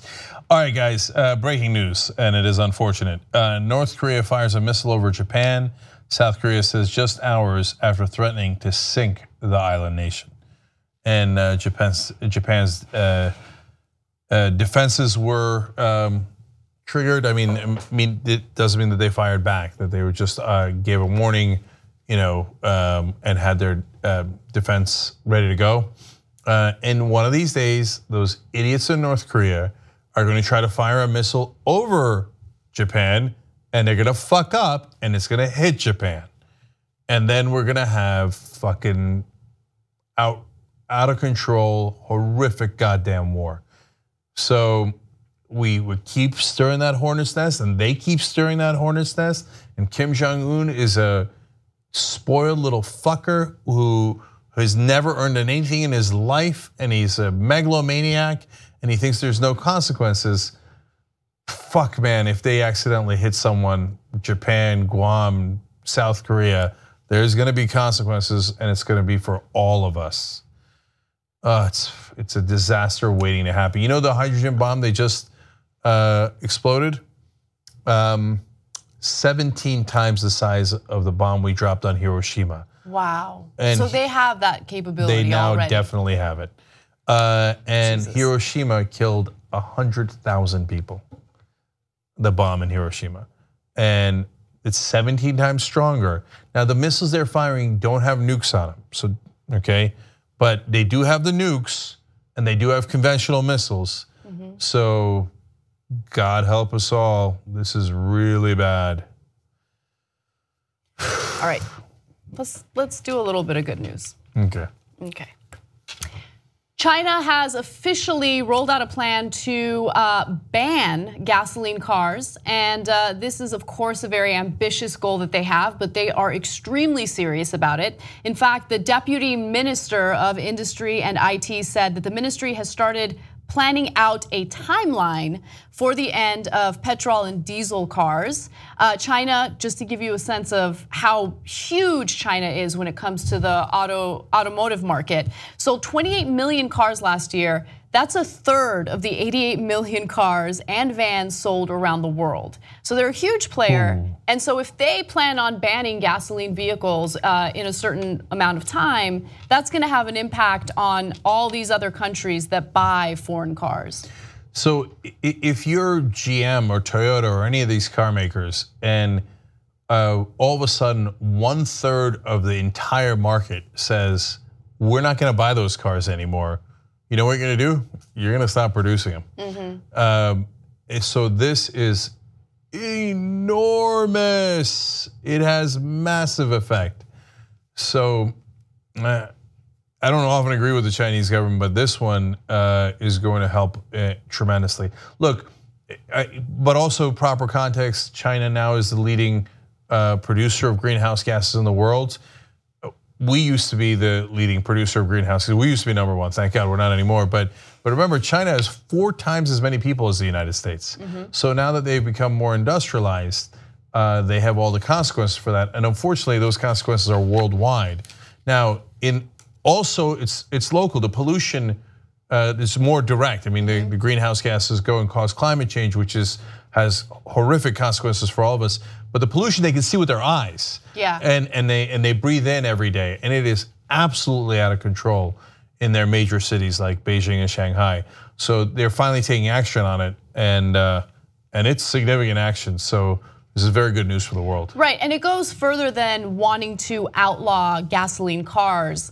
They are also ensuring that they build the necessary infrastructure for, let's say, electric vehicles. So to give you an example, they're on track to build a network of 800,000 electric vehicle charging points by the year's end. So they want to make it incredibly convenient for those who do have electric vehicles to charge those cars and not have to worry about losing the electricity necessary for them to run. And I love that. I love how serious they are. I love that they are, contributing and allocating the necessary resources for that infrastructure. We could learn a thing or two when it comes to that. Yeah, so last thing I wanted to say about that is that, look, there's plenty of corruption all across the world, certainly in China, but also here. And if you watch the movie Who Killed the Electric Car, you know that one of the things that the car companies did was they ruined sometimes they would buy and then dismantle the infrastructure needed for electric cars here in the United States.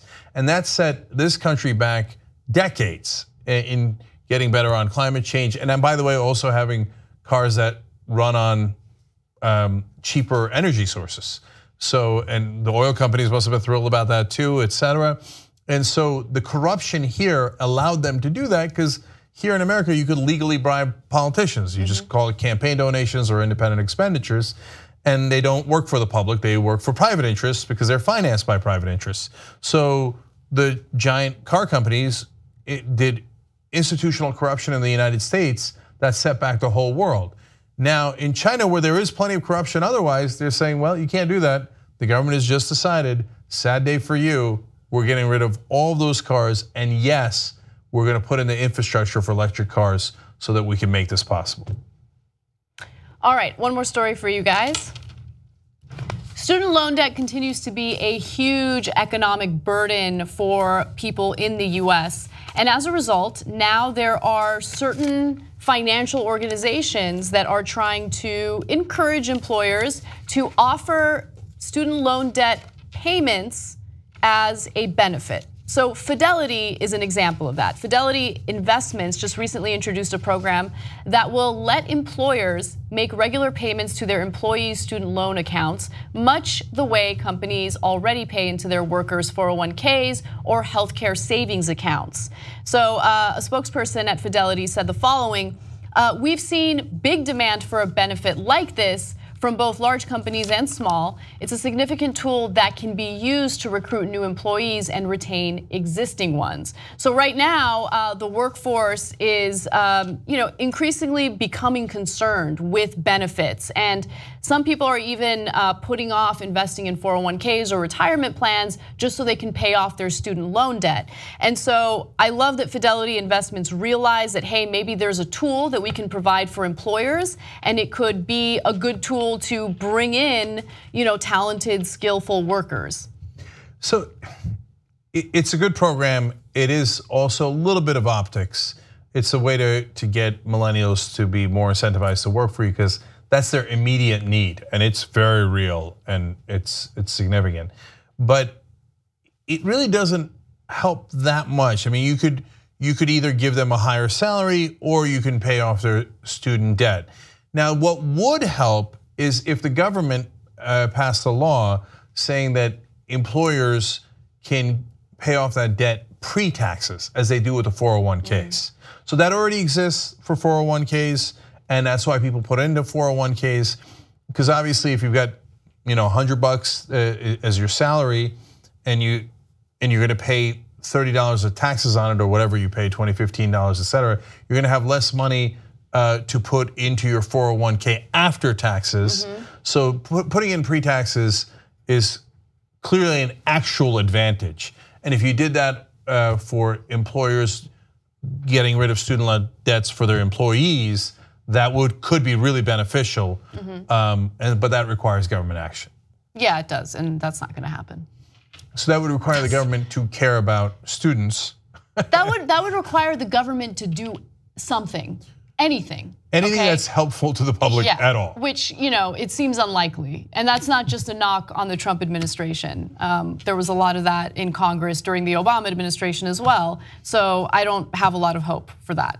Anyway, just to give you a sense of, this is in its very early stages, because there aren't a lot of employers who are doing this. So I don't want to make it seem like, employers are falling over each other trying to pay off student loan debt for people. That of course is not happening, but it is a tiny fraction of companies, just around 4% now, offer student loan repayment programs. I like the idea that you set up of companies falling all over each other to be like, I gotta help you with student loan debt. Please let me help you. Yeah, we live in America. No one wants to help anyone. Right. So, but here again, good news that it's at least a trend that has started, and those larger companies that have a lot more resources have begun to realize, hey, it's to our advantage to get these smart employees, and that's why they went to college, and that's why they have a ton of student loan debt, and maybe this is a good way to do it. And if the government can actually pass the law, it would actually be significantly helpful rather than kind of shifting the money around. Okay, all right, we're out of time for the regular show. We do have, of course, as always, an excellent post-game show. One is ever not excellent, but apparently yesterday was extraordinary because they didn't have me. Anyway, go check that out, TYT. So sensitive. I have feelings too. TYTnetwork.com/join. Bye-bye.